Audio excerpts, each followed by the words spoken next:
Góðan dag og velkomin í sunnudagsþátt þjóðbrautar hér á Hringbraut sem frjáls og óháð. Hér enginn í framboði. Okkar bíða hins vegar góði gestir. Ómar Valdimarsson, magisteri mannfræði og blaðamaður verður fyrsti gesturinn okkar og síðar koma Arna Guðmundsdóttir, Jakob Frímann Magnússon og Þorbjörg Helga Vigfúsdóttir. Sem sagt góði gestir og vonandi skemmtilegu þáttur. Auk þess að taka móti gestum mun ég, ásamt Lindu Blöndal, skoða skoptekningarvikunar og Linda Blöndal verður með sinn vikulega annál. Fyrstur til okkar verður Ómar Valdimarsson. Já, til mín kominn Ómar Valdimarsson blaðamaður. Má ég ekki titlaði blaðamann? Það ágætt, ég hef verið það lengi. Já, varst formaður blaðamannafélagsins? Já. Ég held að það hef verið það þegar ég byrjaði blaðamennsku. 1987, eitthvað leys. Já, þá var ég svona það bila að hætta. Já, er það ekki? Já, og Lúðvík Geirsson að taka við. Já. Er það ekki? Hann tók við að þér. En sko, blaðamannafélagi var mjög lengi svona eins konar klubbur, sko. Já. Og hafði nú ekki svona mikla þýðingu. Jú, það gerði kjarasamninga. En formennskan gekk bara á milli blaðana. Já, bara nú komið að tímanum og þá þurfti tíminn að skaffa einhvern mann og svo Alþýðublaðið og svona. Já.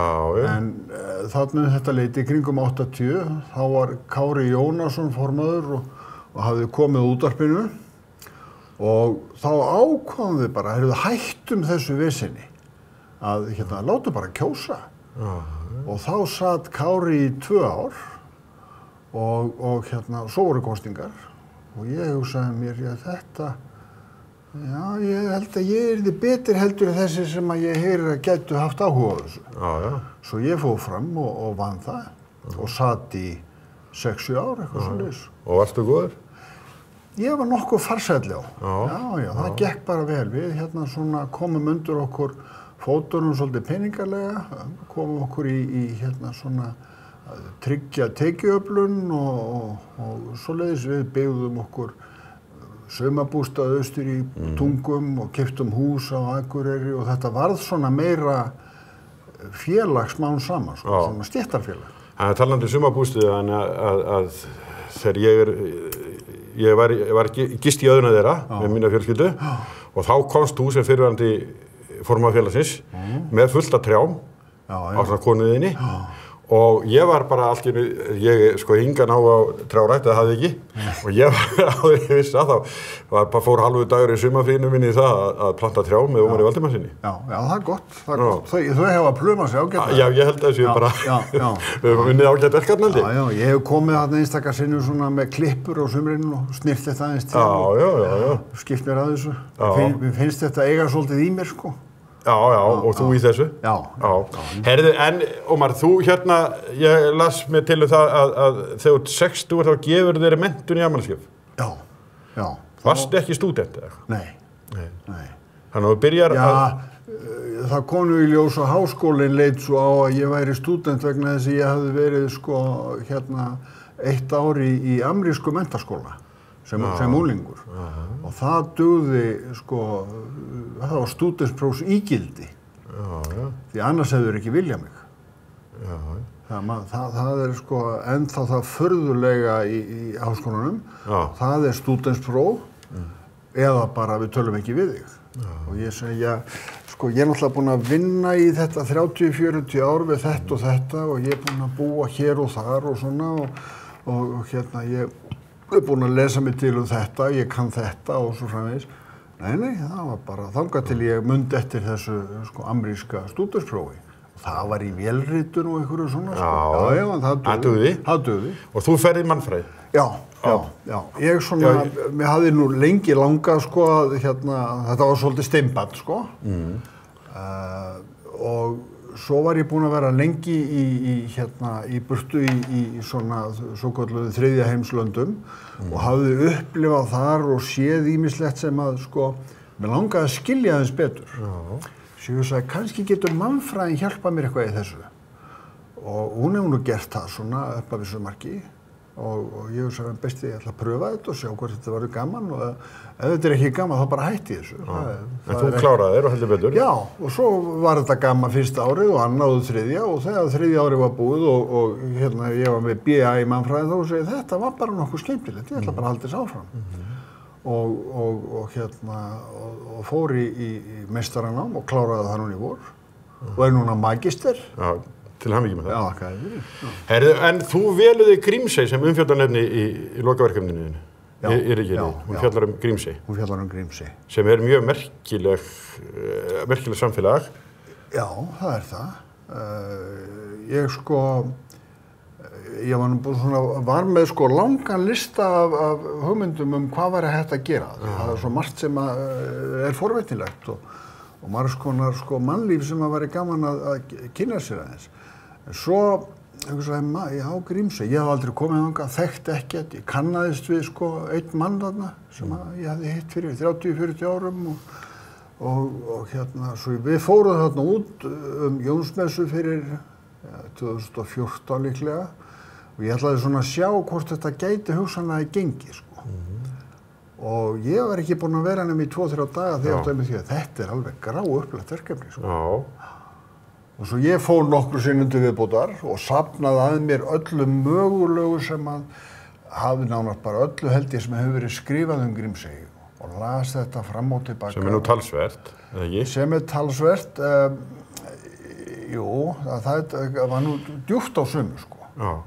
Höfum við hinn sem að höfum ekki lagst í svona rannsóknir og skoðað, höfum við ranga mynd af Grímsey í hugarfar sem breyttist út til dæmis hugmyndi þínar Grímsey hafa endalega breyst mikið við að þetta eru kynntið þér bæði söguna og mannlífið þar?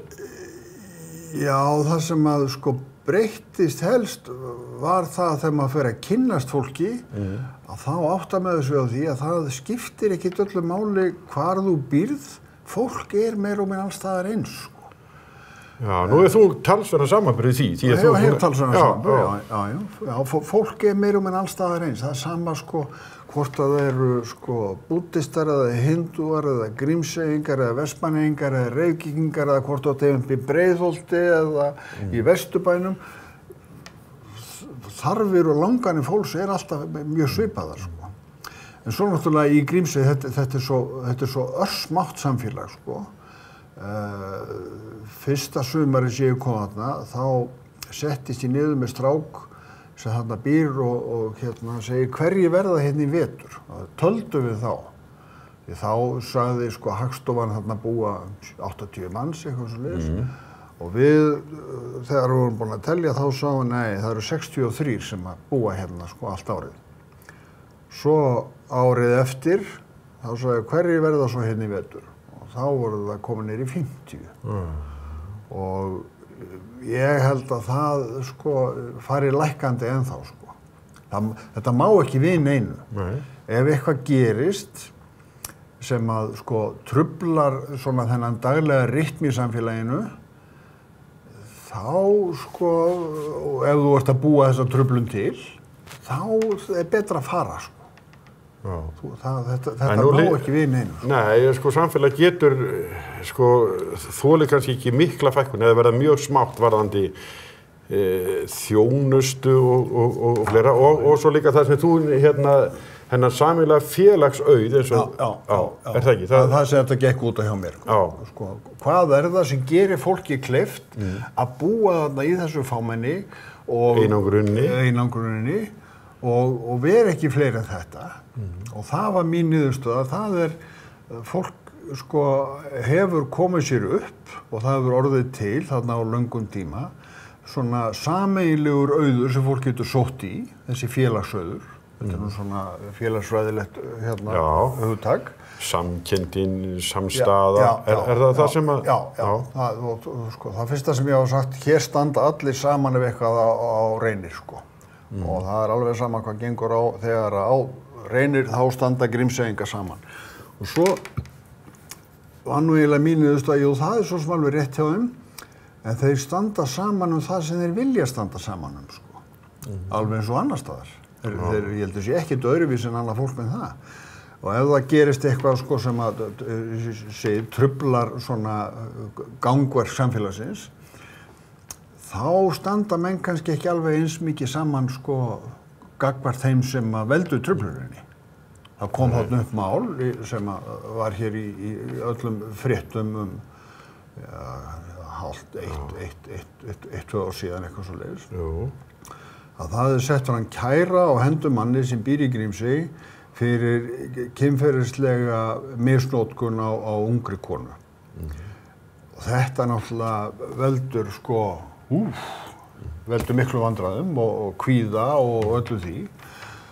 Svo fer nú málið í lögreglurannsókn og á endanum sko segir lögreglan að það engin grundvöllur fyrir sko frekar aðgerð hér og málið látið niðurfalla. En það sko þetta hefur enga síður skemmt mjög mikið út frá sér sko. Þannig að þessi maður, hann miklu minna í Grímsey núna og hans fólk heldur en verið hefur. Þannig að svona sko getur saxast af því. Þó lögreglan segi yfirlátum málið niðurfalla, þá ekki þar með svert að samfélagi gera það? Nei. Er það sem Já. Þetta, sko í Grímsey eru þetta nánast 2 fjölskyldur. Og þetta mjög mikil innbyrðis tengsl og ef þú ert ekki sko bróðursona minn eða sona minn eða frændi minn eða eitthvað öðru leyti og þá ertu giftur inn í þetta. Þannig að þetta má ekki við neinu. Nei. Þannig að fámennið gerir þetta. Já. En svo fámennið bæði kostur þeirra, helsti sko fjársjóðurinn sem geta leitað í, en hann líka það sko sem að helst getur splundrað þeim sko. Já, vegna þess að koma upp einhver misklít, það er ekki verið svona alvarlega eins og það tala áðan, bara einhver misklít, einhver jafnvel misskilningur, getur orðið til þess að fólk skiptist í hópa. Já. Það, sko, þegar þeir sameinuðust Akureyris, held ég hafi verið 2009, þá var í leiðinni kosið hundahald. Og hundar hafa verið bannaðir í Grímsey frá því í kringu 1930, það vilja ekki hund og ketti og segja sko, það hafði komið upp sullur þá og svo segi þeir éta fuglana og þetta spillir fuglavarpin og reka kindurna fram að björgum og svona og það kosið hundahald og meiri hlutin andvígur hundahaldi og það bjóð til svolítið núning sem að sko ekki alveg dauður enn. Þannig að en menn áttu að segja því sko það var fellt að hafa hunda. Við verðum þá að sæta því, en það þýðir ekkert endilega við þurfum að vera ánægð með það, sko. Nei. Þannig að það er svona... Það er tiltölulega auðvelt að fólk er að tala um þetta. Já, og það geta komið svona mál sem er erfitt að afgreiða í fámenninu og þessu mikla vinskap, kunniskap, ættatengslum. Já. En það er annað sem hefur verið, Grímsey var líka svolítið fréttum varðandi kvótan og hætt á að hann færi vegna hversu skuldsettar útgerðirnar voru. Já, þeir eiga mikinn kvóta. Þeir eiga kvóta sem að sko er líklega sko virtur upp á 7 milljarða eitthvað svoleiðis og þetta eru aðalega sko 3 útgerðir. Það er að segja sko 4-5 kallar sem eiga þetta og á þessu byggir byggðin í Grímsey.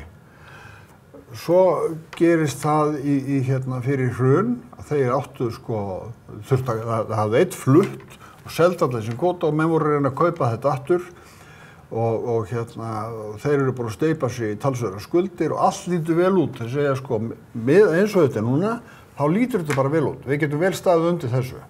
Svo kemur hrunið, búmm, og skuldirnar sko tvöfaldast bara á einni nóttu. Bókstaflega að tala á einni nóttu.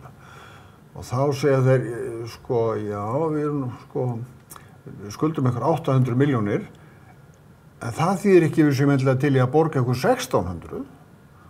Og bankinn segir bara, jú, þið verða að gera það. Og í þetta stapp stóði í talsverðan tíma. Og enn svona það bil að ljúka núna held ég, eða var í vor. Og með því að einhverju þurftu nú að selja pínlítið kvóta, svo fengu þeir byggðakvóta, svona ríflegan byggðakvóta, fengu held í 400 tonn núna í vor. Og þannig að sko þetta á að vera komið svona á sæmilegt ról núna sko. Og svo náttúrulega ef það fer maður sem að á helminginu kannski af stærsta kvóta stykkinu í bænum og segja nú vil ég bara selja og þið verður bara að kaupa mig út og þá enginn til að kaupa þetta út. Nei. Sko. Þetta kannski mest ógnir við byggðina. Já. Eins og eru dæmi annars staðar frá, svo sem að þorp hafa gjörbreyst vegna ákvörðunar eins manns. Já. En þarna sko einn maður, hann er skyldur svona hérumbili öllum og þá þetta miklu erfiðara sko. Hvað heldur byggðina? Heldur hún sko, ef þeim ekki tekst að vinna sig út úr þessum skuldamálum og ef ekki tekst að settla svona gömul ágreiningsmál og svona gömul sjokk, þá held ég að þessi byggð sé í mikilli hættu. Og þetta þýðir sko að fólksfjölgunin heldur áfram, fólksfækkunin heldur,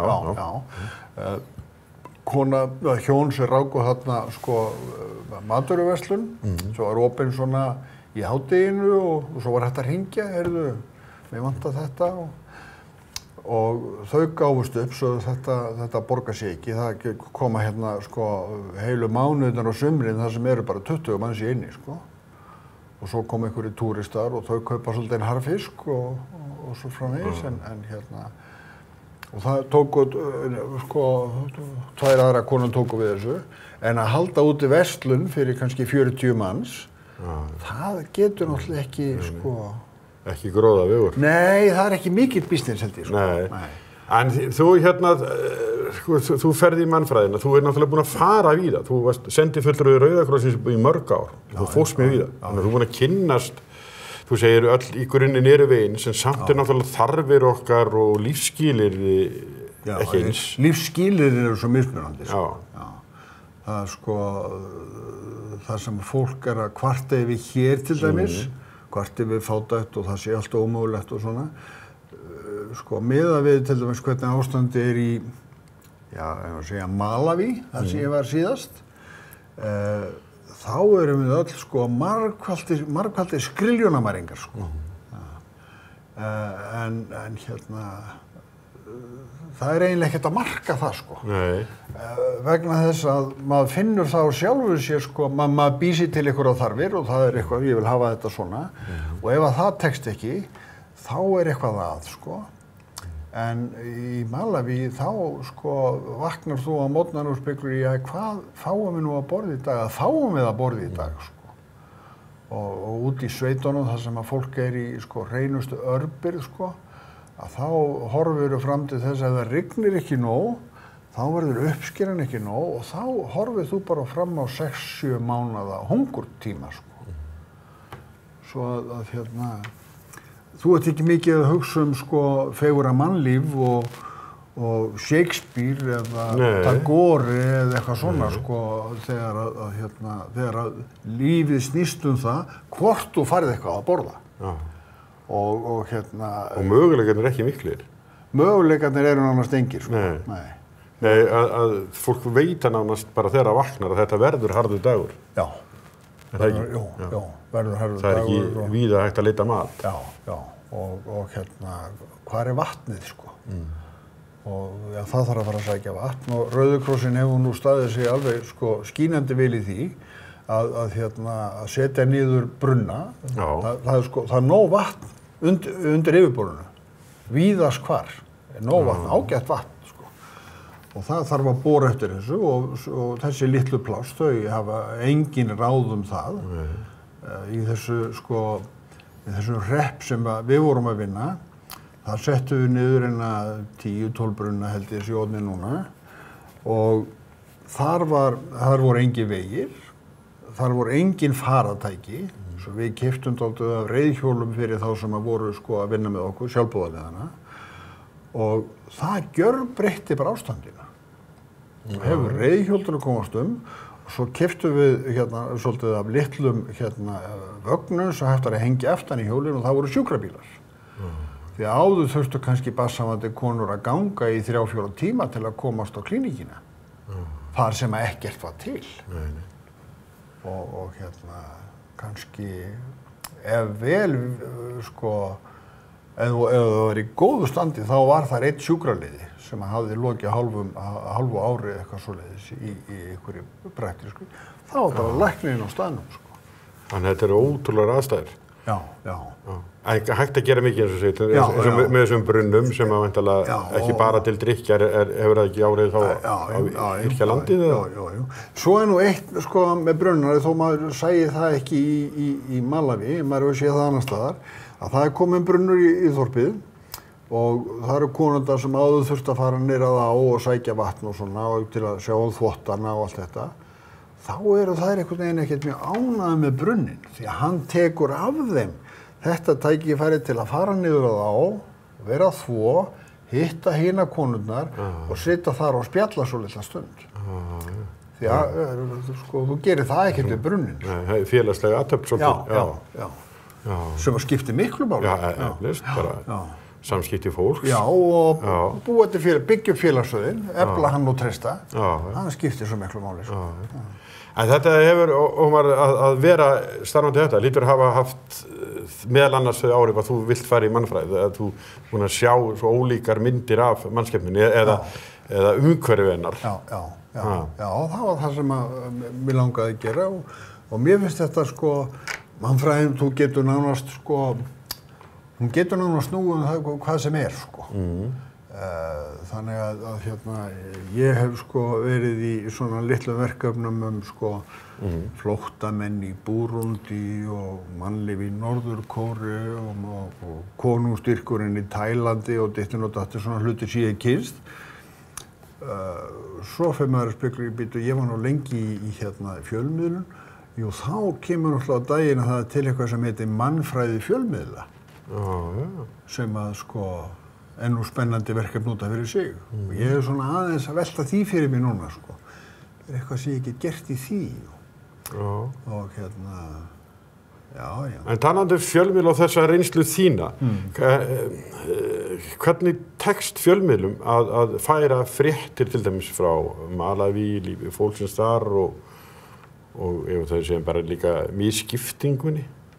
Er einföld mynd, röng mynd? Já, það er mjög einföld mynd. Og kannski ekki við öðru að búast, því að þú situr til dæmis hér í Reykjavík og ætlar að fara að segja fréttir af Malaví. Það sem þú hefur ekki er umhverfið og andrúmið, lyktin og svona þessir daglegu, óáþreifanlegu og áþreifanlegu hlutir sem að skipta svo miklu máli. Þannig að það sem þú endar yfirleitt með að gera er að byggja á tölum frá Alþjóðabankanum eða ríkisstjórninni eða Sameinuðu þjóðunum eða eitthvað svona. Og þannig að þetta er, sko, það vantar allt inn í, sko. Vantar allt innvolsu, allan innmati í það sem verið er að segja hér, sko. Og þá leið skilning, jáfnvel? Já. Og svo er fólk að hugsa með sig hvað þetta er ekki svakalega frumstætt. Er þetta nokkuð vestrænt? Nei, þetta er ekkert vestrænt. En hvað þýðir það, sko? Hvað þýðir það að þetta eigi vera vestrænt? Jú, það þýðir væntanlega að það sé, sko, McDonald's og Hennes og Moritz og eitthvað svona. Nei, það er ekki, en það er, sko, Nando Chicken og svo framvegis, sko. Það var nú, ég las einu sinni Jón Óskar Hafsteinsson, myndlistarmaður. Hann var að segja frá því, hann var í Kína og var orðinn, sko, þreyttur á matnum þar sem hann var. Og svo var hann að ganga og sá McDonald's og þá fór hann að svona bragða heimann. Sem er kannski bragðleysa en eiga síður, sko, til að fara aftur aðeins, fá bragði sem hann þekkti. Og ná sér í svolítið öryggi, sko. Því að öryggisleysi sem maður upplifir, maður er aldrei alveg klár á því hvað er að gera, sko. Maður þarf að vera dálítinn tíma á einhverjum stað til að, sko, til að skilja hvað einhverja vendingar í umhverfinu, hvað þær geta þýtt. Og þá getur verið ágætt að, sko, setja á CNN í sjónvarpinu. Já, og það svona, já, ok, þetta eitthvað sem ég skil, sko. Já, minn heimur. Já, eða fá sér McDonald's. En hvernig það þá, ef þau kemur úr þessum aðstæðum og svo komin heim og svo hugsaðu það vantar eitthvað áhald í eldhúsi eða nýjar gardínur eða eitthvað sko í samanburði við það svona skammarsmynding jafnvel fyrir þær þarfir eða? Já, það skiptir engu máli, sko. Nei, en er það? Er ekki þannig? Nei. Hvaða pjatti það? Já, en það eitt sem að ég tók eftir, sko, svona, kannski eftir fyrsta, það 20 ár síðan ég fór í þetta fyrst, sko.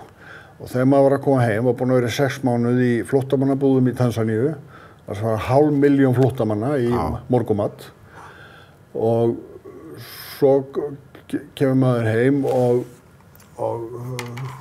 koma vinur og kunningi, já, hvernig var þetta? Jú, þetta var mjög interessant, sko. Já, ekki heitt. Já, svolítið heitt. Fékkst í magann? Nei, já, það gerist nú einstaka sinnum, sko.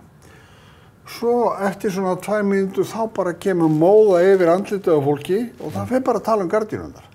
Því að þetta svo fjarlægt að það er engin leið að fólk geti átta sig á því, sko, sem maður hefur upplifað. Nei. Þess vegna svo þægilegt að þekkja fólk sem hefur verið í svipuðum aðstæðum, svipuðum störfum og setjast aðeins með þeim. Við erum kannski ekki að tala um neitt annað en hinir. En það svona skilningur sem þarf ekkert alltaf að vera að hafa orð á. En þú sagðir sko 500.000, 500.000 í morgumat og við minnum okkur mjög mikið að varðandi sko Evrópumeistaramótið að við erum bara 330.000 en þetta sem sagt 170.000 fleiri morgumat heldur en íslenska þjóðin. Þetta var í Tansaníu og nokkri kampar og einn sem var nú kannski stærstur, þar voru 160.000 manns eitthvað svoleiðis og hann var á svæði sem svona eins og Kársnesi í Kópavogi, það sem ég bý. Og þar búa 6-8.000 manns kannski eitthvað svoleiðis, sko. Svo maður horfði svona yfir þennan kampa, voru tjöld og svona kofar og já, svona myndi þetta líta út ef allir Íslendingar færi í útilegu. Í Kársnesið, á Kársnesið. Og þar var sko kofið sem var kannski svona eins og tvisvarsinnum þetta borð hérna. Þar bjó 6 manna fjölskylda. En þú ert enn að vinna fyrir Rauða krossinn? Já, svolítið svona. Þú ert að vinna núna, ekki, einhverja rannsókn eða úttekt á fátæku fólki í Íslandi? Já, nú, sko, ég gerði fyrir 2 árum, þá gerði ég hérna svona skýrslu eða rannsókn fyrir Rauða krossi Íslands, þar að segja landsfélagið, á hvar þrengir að í samfélaginu og þetta eitthvað sem þau hefur verið búin að gera í nokkur ár, kemur út á svona kannski 4-5 ára fresti eitthvað svo leiðis og ég gerði þessa og svo segir Reykjavíkurdeildin núna í vetur eða vor sko, þetta sko hendaði okkur nú prýðilega en við vildum geta að fá aðeins nánari greiningu á Reykjavík út af fyrir sig og það sé ég búin að vera að gera og því að Reykjavíkurdeildin er sko mjög öflug og hérna spilli nú ekki að Þóri Guðmundsson er sko deildastjórið þar og rekur þetta og hann er mjög öflugur maður og hérna hvað er það í Reykjavík, hvar er eitthvað göt eitthvað staðar í velferðar og félagsþjónustunni í Reykjavík sem að myndu henta okkur og það er það sem að ég er að reyna að komast að og það er að segja hvaða hópar eru þetta sem að hafa það verst og það eru hópar í Reykjavík kannski umfram aðra staða á landinu sem hafa það ansi skítt sko. Þetta er ekki stórir hópar, þetta er ekki margt fólk en sumir hafa það ansi skítt sko. Hverjir eru það? Já, einfaldi maður að segja er það innflytjendur? Innflytjendur hafa það margir dálítið skítt. Flestir sem betur fer hafa það bara ágætt. Þetta er náttúrulega mikið til Pólverjar og þetta er sko hörkudúrlegt fólk og er ekki að koma úr sko stríðsátökum og svoleiðis djöfulskap sem að fer mjög illa með fólk. Fólk sem kemur úr stríði og er beinlínis flóttamenn, það fer enginn að heiman sko að gamni sínu. Það stekkur enginn að heiman miðjan nótt með börnin á handleggnum bara því að það eitthvað spennandi, sko. Nei. Það neyð. Já, það neyð og örbir og þetta fólk sem að, sko, flóttamennir, hælisleitendur og svona, þetta oft fólk sem sko, mjög skaddað á bæði sál og líkama. Og hérna... Á bátt. Á mjög bátt, þarf á hjálp að halda og hefur heyrt að því að hér sé, sko, að við séum sæmilega við gesti. Og gegnum aldirnar höfum nú verið það, tekið sæmilega á móti gestum. Og svo, sko, þó þetta sé, þetta tiltölulega lítill hópur sem hefur það skýtt, en svo líka tiltölulega lítill hópur af fólki sem hefur það mjög gott, Íslendingur sem hafa það mjög gott, sem andskotast út í þetta. Já. Það eru rasistarnir og fasistarnir og bjánarnir eins og ég kalla þá. Já, en svo bara í mínu starfi og þú eflaust í þínu líka, þá verður við að bæði eldra fólk, fátækt virðist vaxa þar og hjá öryrkjum. Já. Ég hef verið fundastjóri hjá Öryrkjabandalaginu og þar heyri ég svona, sko, dæmisögur og lífi öryrkja. Og þetta margt að þessu fólki bara hefur alls ekki nógu gott og svona smánar blettur á samfélaginu. Já, það það. Ég meina, fólk sem kannski komið yfir 70 áttrætt og hérna á ekkert og maður spyrir, hvernig getur það verið? Þú búin að vinna í 50-60 ár, hörðum höndum og ert orðinn, sko, þreyttur og lúinn. Jú, þá kemur kannski daginn að það hafði lánað ykkur veð eða hafði lent í ykkurum svona áföllum, þannig að það missir eitthvað talsvert, sko. Og þá situr það bara uppi í fátækt. Og það til, sko, hér á elliheimilunum til fólk sem að á kannski, sko, aðstandendur, börn og ættingja sem búi í Reykjavík og kemur aldrei í heimsókn. Þannig að sitja út orðin 83 og þú ert við svona heilsan farin að bila og margir af þínum samferðamönnum eru farnir og þá kemur enginn. Það getur verið dálítið svakalegt, sko. Það býtur, það er bara búið að henda manni hingað, sko. Og hérna, krakkarnir kom ekki og barnabörnin kom ekki og þeim finnst eitthvað skrítin lykt þarna inni og þau hafa aldrei þekkt afæðu ömmu, sko. Sem eru svona breytingar í samfélaginu, það voru svona fjölskyldu, voru nær hvor annar áður, minni samfélagslið. Það alveg svolítið í Grímsey, þá þekkja börnin af ömmu. En ekki eftir þessu stærri eins og hér, sko. En þú segir, þetta eru smáur hópar, segir, en hvað þetta samt fjölmenni hópar? Hvað finnst, hvað heldur að það sé? Sko, menn hafa verið að giska á það séu kannski 6.000 börn á Íslandi sem búi við, sko, alvarlegan skort og einhverja fátækt. Og segir nú að það séu 2-3 krakkar á fjölskyldu, þá erum við kannski að tala sko, 2-3.000 fjölskyldur, þar sem ástandið vont. Og svo náttúrulega, sko, svona örhópar, sko. Það einhver hópur hér af innflytjendum sem hafa, sko, komið þegar allt var á fleygiferð, hafa mist vinnu, jafnvel orðið fyrir einhverjum slysum, tapað heilsunni, andlegri eða líkamlegri og vilji ekki fara heim eða geta ekki fara heim. Það ekkert, sko, þangað að sækja og þá skárra að vera hér. Og þá einhver hópur af svona fólki sem sko, bara velkjast á götunum, sko. Þannig að Og þetta meira en við höldum, heldur? Svona heldur en almenningur skynjar, sko? Já, það held ég. Það dálítið eins og þú varst að nefna öryrkja, það dálítið öryrkjum sem hafa það eins í skýtt. Eldra fólki, innflytjendur, einstæða mæður hafa það náttúrulega margar, sko. Einstæð móðir, ekkert endilega einstæð móðir, heldur einstæðar ómenntaðar ungar mæður, þær geta verið í ansi vondri stöðu. Það kemur til dæmis á daginn að það virðist fara saman fátækt og menntun. Mjög greinilegt þegar maður ber saman hverfi í Reykjavík, sko. Ekki fara út í hvaða hverfi þetta því ég ekki alveg komið svo langt, sko. Nei. En það alveg greinilegt að sko, efnahagsástand og menntunarstig, Það eru bein tengst þar á milli. Sko. Það er það, já.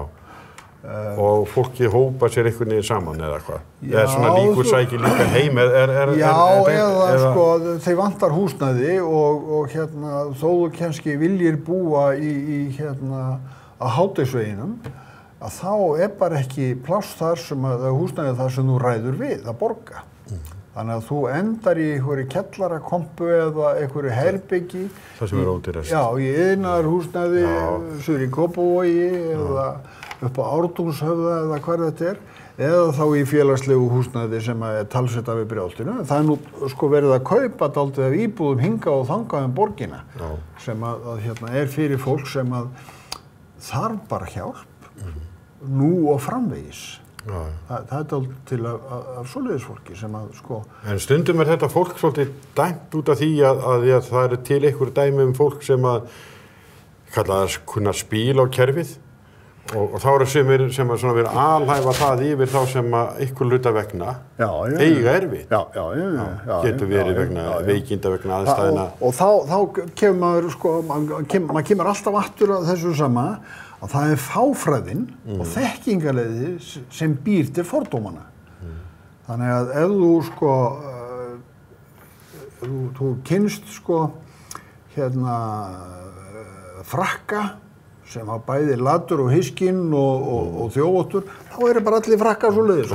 Þetta bara þjófa pakkt saman. Eða eitt skal yfir alla ganga bara. Eða þessi ólökku maður sem var að drepa fólk í Nýs núna fyrir helgina. Það fullt af fólki hér sem að núna eiginlega hrósar happi við því. Þetta var ég búinn að segja. Þessi djöfusins múslimar, þeir eru bara allir eins. Þeir eru bara alls ekki. Það eru sko, hvað ekki, 2-3 milljarðar til af múslimum í veröldinni og ég hef unnið með þessu fólki og búið með þessu fólki og þetta bara með allra þægilegasta fólki sem ég nokkuð tíma gerist. En svona verk eða athæfi eins manns það spillir mjög mikið fyrir. Og skemmir fyrir því fólki sem þú ert að nefna. Já. Það þarf raunverulega að vera að taka varnir, verjast, skamma sín. Eins og þessir andskotar sem gerðu sko árás á mosku spámannsins í Medina og þykja svo vera múslimar. Ég meina, þetta eins og að hópur kristinna manna ráðist inn í Betlehem og sprengi sundur fæðingakirkjuna í nafni kristni. Þetta náttúrulega, það engin sens í þessu. Þetta stjörnubrjála fólk. Sama hvað það kemur og... Sama hvað það kemur, það nú gallinn, sko. Það aðstæða til stjörnubrjála fólk. Herðu, en Ómar, ég ætla að þakka fyrir að setja með mér. Mínir ánæginn. Og gangiði vel með þetta verkefni, það verður gaman að sjá hverja niðurstöðuna verða. Já, það ætti að koma, fyrr en ég kissi, en... Þú veit að þetta skemmtileg vinna, það ekki? Jú, það það. Já, ég sé, þú mikið ná á þessum málum. Já, ég hef það. Ómar, þakka þér fyrir. Jú, takk. Og við höldum áfram eftir augnablik.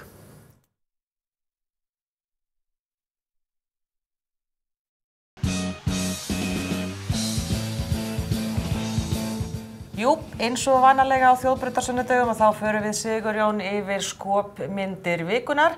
Spéspeglana, þetta eru þeir Halldór Baldursson og Helgi Sig hjá Fréttablaðinu og Mogganum aðalega sem við kíkjum á og við ætlum að byrja bara í réttri röð, byrja bara mánudegi. Já, mánudagur. Það alltaf þægilegast. Og byrjum á Fréttablaðinu Halldóri Baldurssoni og þar kemur tekník sem Ari Edvald. Augljóslega, forstjóri MS, hann með gullkeðju. Já, flott MS. Hvað segir hann? Hann segir hægan með frjálsu samkeppnina, bara horfa, ekki mjólka. Ég fatt ekki alveg. Já, það hefur verið að leika sér svona, orðaleikur svona.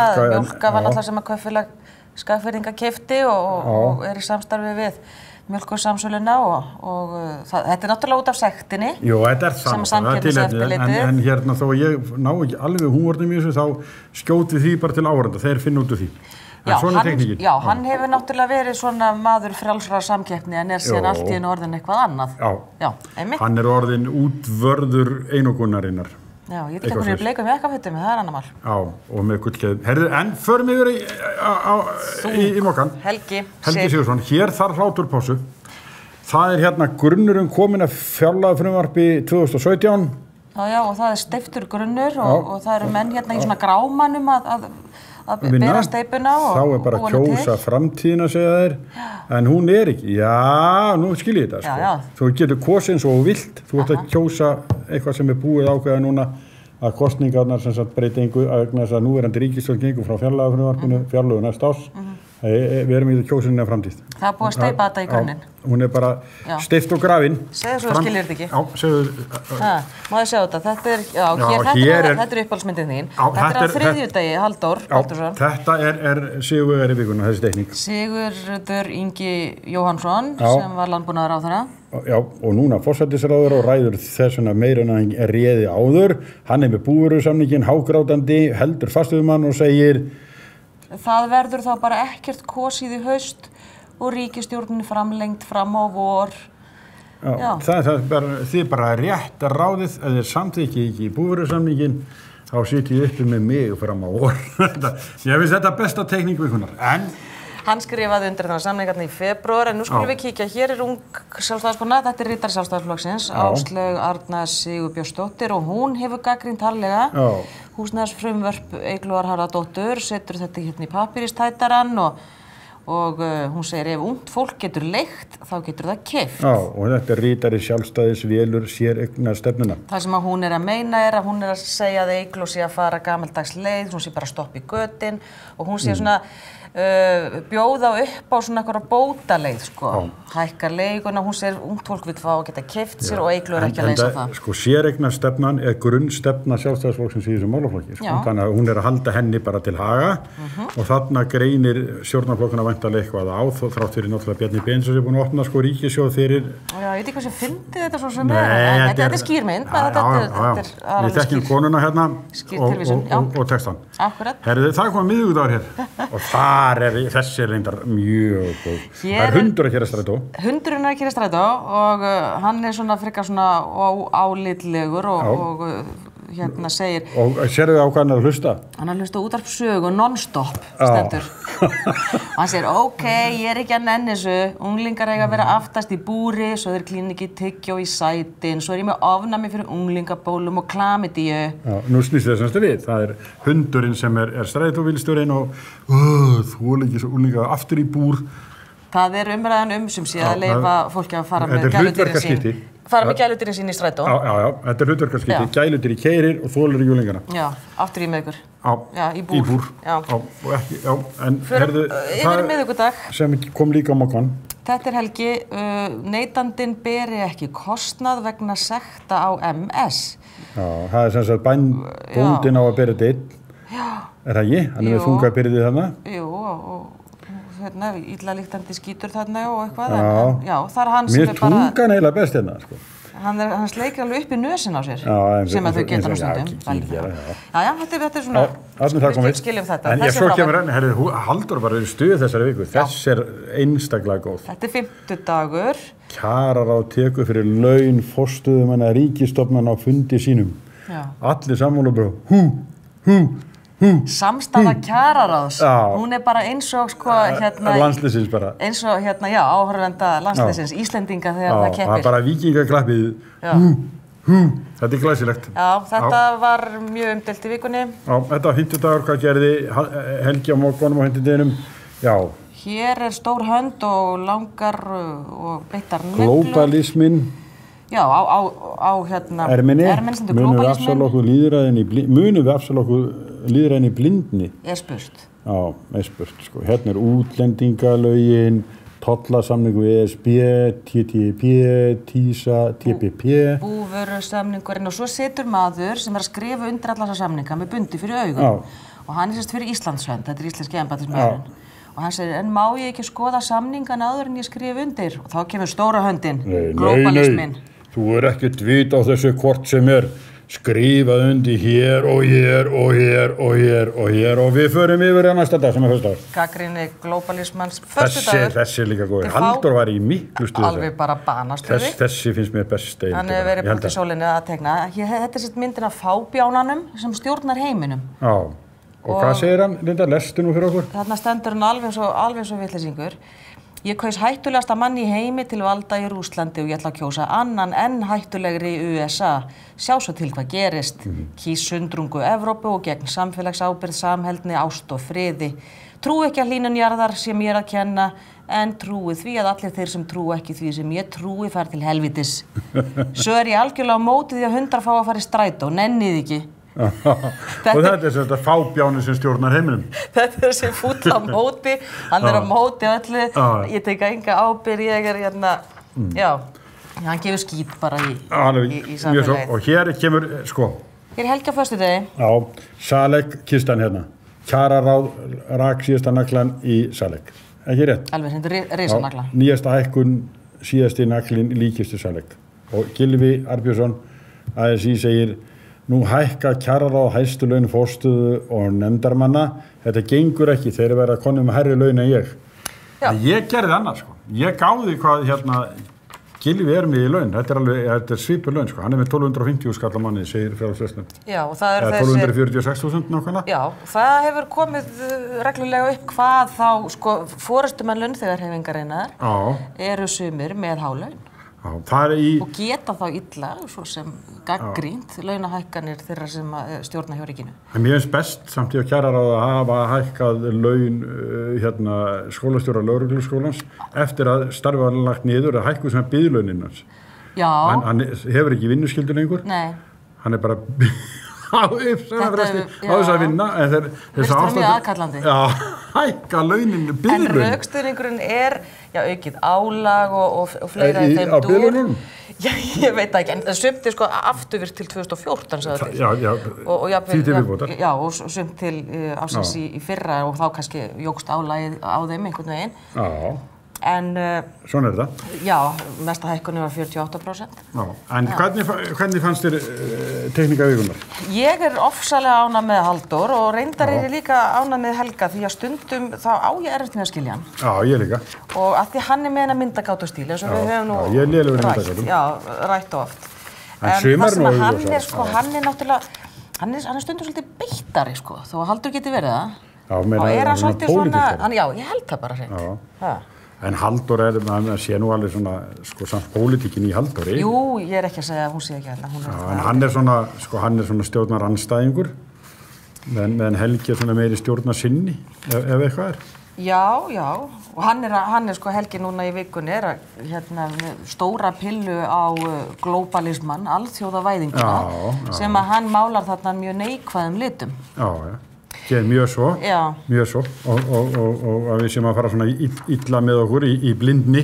Akkurat, en þetta svona úrvalið af því sem er í Mogganum og Fréttablaðinu, og svo náttúrulega tekningar í Viðskiptablaðinu og Tímanum, við svona tökum þetta bara saman svona. Þetta vikuskammturinn. Þetta vikuskammturinn.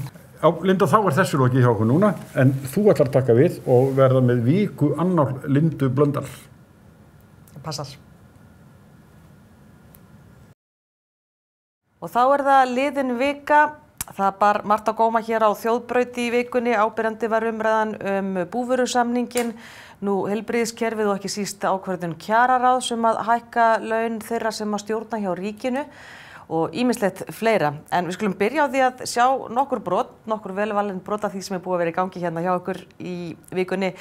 Sindri Sigurðsson, formaður Bændasamtakanna, ræddi nýjan búvörusamning en undir hann skrifuðu fjármálaráðherra og landbúnaðarráðherra í febrúar síðastliðnum og gildistíminn 10 ár. En næsta víst þykir hins vegar að Alþingi muni gjörbreyta þessum samningi sem talin af til dæmis Samkeppniseftirlitinu festa enn betur í sessi einokunarstöðu MS.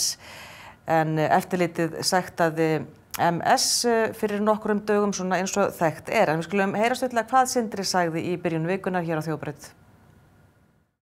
Það heilmikið karpað þetta núna og hérna það veldur nú kannski hérna svona við skulum segja að það sé kannski kom ekkert sérstaklega óvart. Því að hérna, þetta við höfum fundið það í umræðum þessum málefni að þau hafa verið, menn hafa missamlega skoðanir á þeim. Já. Það hins vegar staðreyndin að við fórum í samningaviðræður sem að við hófum í fyrra haust í september, skrifum undir 19. febrúar og þar skrifa undir bæði þáverandi sjávarútvegs- og landbúnaðarráðherra Sigurður Ingi Jóhannsson og fjármálaráðherra Bjarni Benediktsson, eftir þó nokkuð mikið samningaferli, þar sem að voru gríðarlega margir fundir, enda verið að sameina núna alla 4 samningana í svona einn ramma, þannig að þetta allt gert í einu, allir þessi 4 samningar. Í fyrsta sinn. Í fyrsta sinn og það mjög mikilvægt náttúrulega að þegar sest við svona samninga að menn séu búin að sjá það fyrir sér beggja vegna borðsins, hvernig menn vilji haga þessu samninga. Mér heyri svolítið á þér að þú ert búin að varst í viðtali í Fréttablaðinu og mér heyri svona á þér að þér finnist eins og það sé kannski hálfpartinn verið að svíkja ykkur, að nú hafi ráðherrar beggja flokka skrifað undir og nú sé verið að bakka og svona molna undan þessu pólitískt. Já, ég náttúrulega eins og við unnum þetta okkar megin, þá ræddu við í okkar ranni, sauðfjárbændur ræddu hjá sér, kúabændur hjá sér og garðyrkjubændur og búnaðarþing ræddu ramma samningin allan. Þannig að við komum vel næstu til leiksins þegar við hófum samninga við rannar og það var á okkar mati ríkið einnig. En það virðist vera að núna séu menn ekkert alveg á eitt sáttur það sem lagt var upp með hendi ríkisins og ekki þá niðurstöðum sem náðist. Þetta að sjálfsögðu samningaviðræður og báður eruð að gefa eftir. Þannig að það kannski bara vegna þess að það er einfaldlega að koma kosningar. Það getur vel verið að það sé ástæðan. En við erum þegar búin að skrifa undir samning og ég segi ef að fara að breyta honum í einhverjum grundvallaratriðum, einhver veiga mikla breytingar, þá eru við náttúrulega bændur búin að greiða atkvæði samninga sem ekki lengur á borðinu. Þarna var Sindri Sigurðsson, formaður bændasamtakanna hjá okkur í byrjun vikunar, en það var ekki síður deilt gjörðir Gunnars Braga Sveinssonar, sjávarútvegs- og landbúnaðarráðherra sem settist niður í lok vikunar með Sigurjóni. Hann svaraði því sem að bálreiðir smábátaeigendur segja gjörðir hans, en félagar í einu þeirra á Suðurlandi lýstu yfir fullu vantrausti á hendur Gunnari Braga og kröfðust þess hann segði af sér sem sjávarútvegsráðherra eða yrði sagt upp störfum tafarlaust. Það var ekkert verið að skafa utan af því. Hann hafi gegn vilja þingmanna fært afkomu 125 strandveiðisjómanna suðursvæðis í sitt eigið kjördæmi og hafi þar klárlega misnotað vald sitt í eigin þágu. Gunnar Bragi, hann neitaði því að stunda kjördæmapott. Þegar farið var í síðust úthlutun, eða farið var að ráðstafa þessi stafnveiðkerfi, þá fórum við einfaldlega yfir hvernig hefur gengið og það kemur í ljós að þegar horftur á meðalafla á bát, þá var töluvert ójafnvægi í kerfinu. Þannig að við horfum á það hvort við getum jafnað þennan meðalafla meðalaflarinni á dag. Því til viðbótar þá var ljóst að í 2 ár hafði ekki náðst að veiða allar þær heimildir sem voru á svæði D, tæpt 200 tonn sem er Suðurland og Faxaflói. Já, það er með Akranesi og svo Höfn, stórt svæði svolítið stórt. Og svo 100 tonn í hitt árið. Þannig að við hefum horfum þetta og sögðum, við getum ekki látið það að vera þannig að aflaheimildir kannski mögulega brenni inn í eitthvað slíkt. Hafa gert það, segir ég? Já, þeir hafa ekki veitt í 2 ár, hafa ekki veitt allar heimildir sem hafa verið. Já, það liggur ljóst. Þannig að við færum þær. Síðan gerist það sjálfsögðu að það er betri vertíð núna á svæði D, mikið fiskeri og fleiri bátar. Þannig að eðlilega er þá minna til skiptana þar. En þetta svona ástæðan fyrir því að farið var í þessar aðgerðir. Þannig ég skila sjálfsögðu líka vonbrigðin hjá þessum ágættu mönnum í Hrolli og fleirum sem hafa gagnrýnt þetta. Ég skil það algjörlega. En á sama tíma þá er allt að veiðast, það er allt nýtt. Þannig að við náttúrulega bara berum ábyrgð þess að sitjum upp með þetta, en þetta er endurskoðað hverju ári sjálfsögðu. En Gunnar Bragi, við vitum það báðir að ástæðan fyrir þessari gagnrýni er ekki síst sú að þú færir aflaheimildir úr D-kerfinu yfir í þitt kjördæmi. Það er ekki rétt, vegna þess að hluti að D-kerfun er í mínu kjördæmi, að sjálfsögðu, vegna þess að ég get ekki verið að færa þá, tökum Akranes sem er stærsti þéttbýlisstaður Norðvesturkjördæmis. Þetta er einhverjum í huga að ég hafi verið að færa frá Akranes Stykkishólm í einhverju engaþágu fyrir mig, eða menn eru að gefa það skil. Að sjálfsögðu ekki. Gagnrýni er þetta, við vitum það báðir, og það er náttúrulega meira en Stykkishólmur, það er líka Sauðárkrókur. Já, það er Sauðárkróki, já, það er náttúrulega mjög lítil smábátaútgerð á Sauðárkróki, skiljum. En þetta er aðallega svæði A sem að naut góðs af þessu og allt er þetta nú í mínu kjördæmi hvort sem á Sauðárkróki, Stykkishólm og Akranes. Þannig að það er alveg fáránlegt að halda það fram eins og einhver hafi gerað þetta eitthvað kjördæmapott. Gunnar Bragi Sveinsson þarna, sjávarútvegs- og landbúnaðarráðherra hjá Sigurjóni. En að enn einu málið sem vakti upp mikla reiði og hneykslun í vikunni, það var þegar að kjararáð ákvað að hækka 10% laun nokkurra stjórnenda hjá ríkinu umfram þær hækkanir sem að kjararáð hafði þegar ákveðið með almennri ákvörðun fyrr.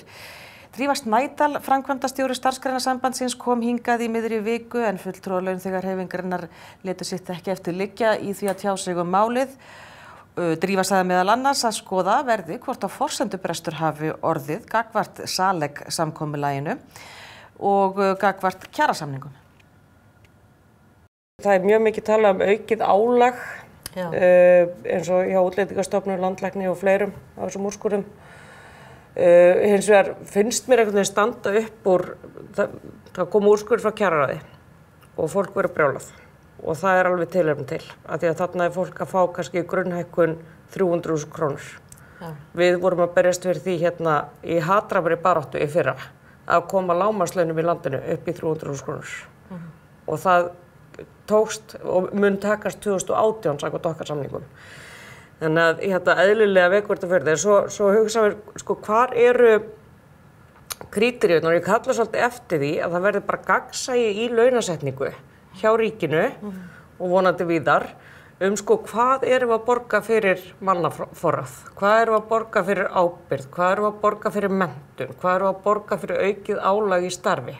Launabilið að breikka og það að breikka á hinum almenna markaði. Við erum að sjá hérna ofurlaun forstjóra aftur og hérna sporslur og víða. Ríkið einhvern veginn að komast inn í þann takt. Mér sýnist þetta vera eitthvað svona, það á að ná í skottið af því sem var fyrir hrun. Það var náttúrulega ákveðin launafrysting hjá ríkinu eftir hrun og nú að bæta fólki það upp. Nú að þiðna. Nú að þiðna og allt komið í blúsandi gang og þá einhvern veginn verður alltaf þannig að þeir hæst launu að þeir geta náð í meira. Hvað sýnist þið verið að gera þá kannski innan þessa hóps, þessa toppstjórnenda hjá ríkinu? Ég veldi því fyrir mig hvort að sé eitthvað ákveðið höfrungahlaup í gangi þar. Því það vísað í sko að aðrir hafa fengið þetta þá fara hinir á stað og ég verið að fá þetta líka og svo framvegis. Og áhrifin sem þetta hefur að við munum taka tillit til þessa í okkar kröfum. Við erum reynda með samninga við ríkið sem renn út 2018 og 2019. Þannig að það nú svolítið langt í það og það spurning hvort að þetta sé tímapunktur sem svolítið strategískt valinn út af því að kjarasamningar eru ekki lausir núna hjá ríkinu. En auðvitað hefur allt svona áhrif á okkar kröfur.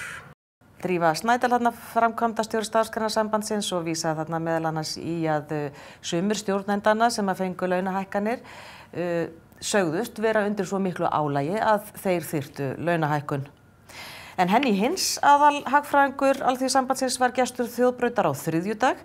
Úttekt Hagdeildar ASÍ sýnir að margfalt fleiri Íslendingar en aðrir Norðurlandabúar neita sér læknisþjónustu sökum blankheita eða hreinlega fátæktar. Hlutur veikra í kostnaði við heilbrigðiskerfið hækkar sífellt hér á landi. Við sjáum það nú á grafinu sem á skjánu núna, að þetta ótrúlega mikill munur. Já, við höfum einmitt haft verulegar áhyggjur af þessum tölum og ítrekka bent á þetta að hlutfall þeirra sem að sleppa því hér á landi að fara sækja sér læknisþjónustu af einhverju tagi einfaldlega vegna kostnaðar. Það geta auðvitað verið ýmsir aðrir þættir sem eru en ef maður horfir sérstaklega bara á þá sem sleppa vegna kostnaðar að þá eru tölurnar margfalt hærri hér eins og þú segir en í nágrannalöndum okkar. Nýjustu tölurnar sem við höfum eru frá 2014 og þá eru þetta 3% Íslendingar sem segjast hafa sleppt því að fara til læknis vegna kostnaðar. Þetta innan við 0,5% á hinum Norðurlöndunum. Og það sem sérstaklega athyglisvert við þetta svona eitthvað meðaltal, en ef maður greinir þessar tölur frekar og skoðar það til dæmis eftir tekjuhópum, að þá sjáum við í tekjulægsta hópnum, tekjulægsta fimmtungnum, að þar þessi tali kringum 6%. Og ég held að þetta fólki finnst þetta sláandi því þetta ekki svona í samræmi við þá hugmynd sem við höfum af heilbrigðiskerfinu okkar. Nei. Að það sé opið öllum og fólk geti gengið þar óhindrað inn óháð efnahagslegri stöðu. Nei, en þarna hlýtur líka að skipta máli að við þurfum að borga meira þegar við komum inn í heilbrigðiskerfið, heldur við kannski gert á hinum Norðurlöndum, þeir kannski þurfi ekki að eiga peninga til að mæta, eða hvað? Já, við höfum allavega vilja meina það að þetta tengist klárlega því að auðvitað hlutdeild sjúklinga hefur farið vaxandi. Þetta hefur gerst jafnt og þétt, þetta hefur ekki gerst á einni nóttu. En á svona síðustu áratugum að þá hefur hlutdeild sjúklinga í heilbrigðiskostnaði aukist verulega. Hún núna rétt svona tæplega 15 hér á landi og við vitum þá, við gáum út aðra skýrsluna fyrir vor þar sem við fjöllum sérstaklega kostnaðarhlutdeild sjúklinga og vorum þar meðal annars líka með svona bara raunveruleg dæmi því að við vitum það að meðaltölin geta verið erfið en þar vorum við bara svona sýna fram á dæmin sem við öll þekkjum af fólki sem veikist alvarlega og situr uppi með hundruðir þúsunda í kostnað vegna veikinda sinna og þetta auðvitað hefur verið að gerast og að okkar mati kostnaðarþátttakan orðin allt of mikil. Þarna var rætt við Henny Hins, aðalhagfræðing Alþýðusambandsins, en Kristján Þór Júlíusson heilbrigðisráðherra, hann kom svo daginn eftir til okkar. Þegar svona skýrsla verið gerð aftur eftir 3 ára þá segir að staðan verið allt önnur. Ég er sannfærður það þegar svona skýrsla verið gerð eftir 3 ár, þá verðum við búin að ná ákveðnum skrifum, alveg klárlega. Já, það er eitt graf hérna sem ég langar að stoppa við úr skýrslunni þeirra og ég sýndi hér í gær. Það var hlutfall fólk sem sleppti læknisheimsókn vegna kostnaðar og það er alveg til ársins 2014. Þannig að þar í samanburði við hinn Norðurlöndin þá erum við með margfalt fleiri manneskjur hér sem að hlutfallslega sem sleppaði að leita til læknis vegna kostnaðar heldur en á hinum Norðurlöndunum. Kostnaðarhlutdeildin okkar sjúklingana er meiri. Já, hún er núna samkvæmt Hagstofunni 18,2% af heildinni. Hún hefur ekki verið lægri frá árinu 2009. Hún hefur verið að lækka. Hún er að lækka en hún er of há. Já, sumstaðar hún það bara, Kristján. Sigrún, meðaltali 8,2. Meðaltalið er að... Það er bara hlutdeild heimilanna í en í sumum greinum er þetta náttúrulega mikið meira. Já, þetta er meðaltalið. En sko... skal vera fyrstur manna til að viðurkenna það að kostnaðarhlutdeild sjúklinga í heilbrigðiskerfinu á Íslandi er of há og hún er hærri heldur en ég vil hafa hana. Það er ástæða þess að ég fékk samþykkt núna á vormánuðum ný lög greiðsluþátttöku sjúklinga þar sem sett þak á það. Kristján Þór heilbrigðisráðherra hjá okkur á þjóðbrautinni. Nú Hörður Arnarsson, forstjóri Landsvirkjunar, hann kom líka hingað en á þriðjudag var kynnt skýrsla þjóðhagsleg áhrif þess að leggja sæstreng til Bretlands og flytja þannig út raforku. Ein af megin niðurstöðum sérfræðingaskýrslu sem var kynnt var að raforkuverð myndi hækka innanlands en ábatinn gæti aftur á móti orðið fyrir Ísland 30 milljarðar og sömuleiðis Breta. En til þess að lágmarkshagkvæmni yrði af verkefninu þá þurftu Bretar að styðja verkefnið sérstaklega. Heyrum hvað Hörður sagði. Það er ekkert undarlegt að Bretarnir hafi áhuga og hafa haft áhuga frá byrjun af því þetta yrði eitt af hagstæðustu verkefnum sem þeir gætu ráðust í til þess að tryggja orku í Bretlandi. Kannski svona aðeins að því að þessum breytingum líka sem að verða í Bretlandi pólitískt að þú segir að þetta yrði arðurinn en þjóðhagslegu áhrifin, hvaða áhrif þetta hefði hérna á samfélagið okkar, neikvæðu áhrifin eins og þú nefndir, að í skýrslunni kemur fram að stóriðjan myndi fá ábatan en ekki heimilin og íslenskt atvinnulíf af því að þá myndi raforkuverð hækka til þeirra íslenskt atvinnulíf, verslun, þjónusta, sjávarútvegur, grænmetisbændur sérstaklega myndu þurfa að borga miklu meira. Hver tryggingin fyrir íslenskt atvinnulíf og heimilin að þau muni ekki bera megnið af kostnaðinum og orkufyrirtækin stóru bara að græða? Já, skýrsla sýnir það að þetta myndi líklega verða til þess að orkuverð myndi hækka á Íslandi og það myndi líka lenda úr stóriðjunni. Það er mjög mikilvægt að það komi, það er vísu núna með langtíma samninga en þeir strengur lífi náttúrulega í miklu lengur heldur en það en megin þungin að þessu neikvæða áhrif myndi lenda á stóriðjunni. Bara vegna þess að þau kaupa 80% af magninum. En þau fá náttúrulega ódýrara verð það ekki sem stórnotendur? Jú, en þau náttúrulega það er endursamið og þetta myndi að sjálfsögðu bæta samningsstöðu Landsvirkjunar og annarra þannig að þessi neikvæðu áhrif sem eru inn í skýrslunni eru fyrst og fremst hækkun á stóriðjuna.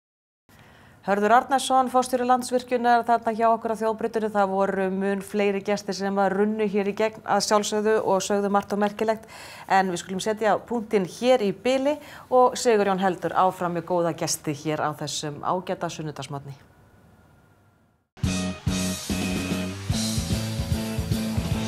Já, við höldum áfram hér á þjóðbraut á sunnudegi.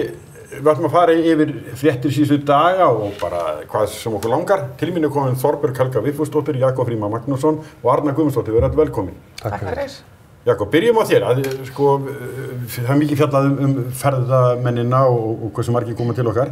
En miðborgin, það sem þú stýrir, hún vinsælasti viðkomstaður ferðamanna, erlendra ferðamanna í Íslandi. Já, það talið að 95–7% allra sem hingað komið í miðborgina á einhverju tímapunkti og dveljið þar til lengri eða skemmri tíma. Já.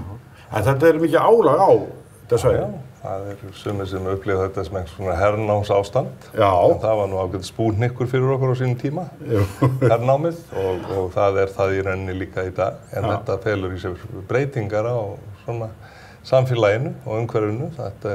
Þú gengur ekkert að því vísu lengur að geta hoppað inn á kaffihúsið þitt í miðbænum eða upp á þess veitingastaðinn.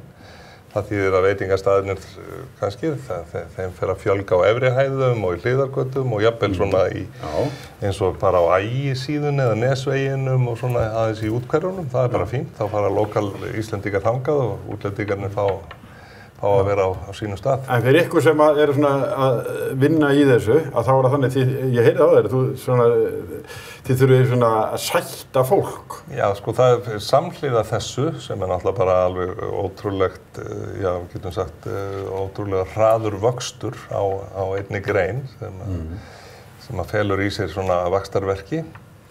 Þá eru þetta líka, það fylgja þessu byggingarframkvæmdir, það verið að hamast við að reisa ný hótel og nýjar afþreyingar miðstöðvar af ýmsum toga og verslanir og það hættan svo að þetta verið dálítið einsleitt og miðist allt við þessa fjölmörgu ferðamenn sem hingað koma en svo líka þetta verið að taka upp og klára viðgerðar á götum eins og Hverfisgötunni og svo eru sumargötuverkefni í gangi þannig að þetta getur orðið dálítið svona frústrerandi fyrir suma sko að komast á milli. Aðföngin ekki eins sjálfgefin á sínum stað eins og þau voru. Og þetta sem betur fer verður bara að horfa til þess að þetta mun skila okkur betri og fallegri miðborg en þetta allt risið, þannig að frakka hverfið og öll þessi nýju hús sem við erum að klára. En hvað segir þið þetta, Arna, að þú vinnur nánast í miðbænum, eða landsbyggðanum? Já, ég í Fossvoginum. Nú í Fossvoginum, já. En ferðaeflustu miðborgin eins og við. Já, en við finnum auðvitað mikið fyrir aukningun á ferðamönnunum, heldur betur. Það bara síðustu ár, sko. Þetta svo ofboðslegt álag að sinna þessu fólki þegar það veikist alvarlega og þetta ekkert allt einhverja ungar, þetta ekkert ungir íþróttamenn allt, þetta fólk sem að koma hingað. Þetta fólk á öllum aldri og þetta fólk að fá, sérstaklega kannski þeir sem koma með skipunum. Þetta fullorðið fólk, mikið til og þetta fólk auðvitað bara að fá sín hjartaáföll og heilablóðföll og bara almenn veikind eins og hver annar, sko. Það að gleyma lyfjónum sínum heima og þú veist, ég get sagt ykkur svo margar sögur að ég myndi segja síðustu 2 sumur. Síðasta sumar og 2014 þá kann ég nokkara krassandi góðar sko sem það sem við lentum í miklum vandræðum með að bara koma fólki heim aftur sem hefði veikst alvarlega og það fyrir ofsalega tími og orka í þetta. Miklu meira heldur en ef Íslendingur fær einhvern kvillaskilið. Það svo mikil pappisvinna, það svo mikil samskipti við tryggingafélögin. Þetta ofsalega mikið álag. Já, ég með rek fyrirtæki niður í bæ, í Aðalstræti.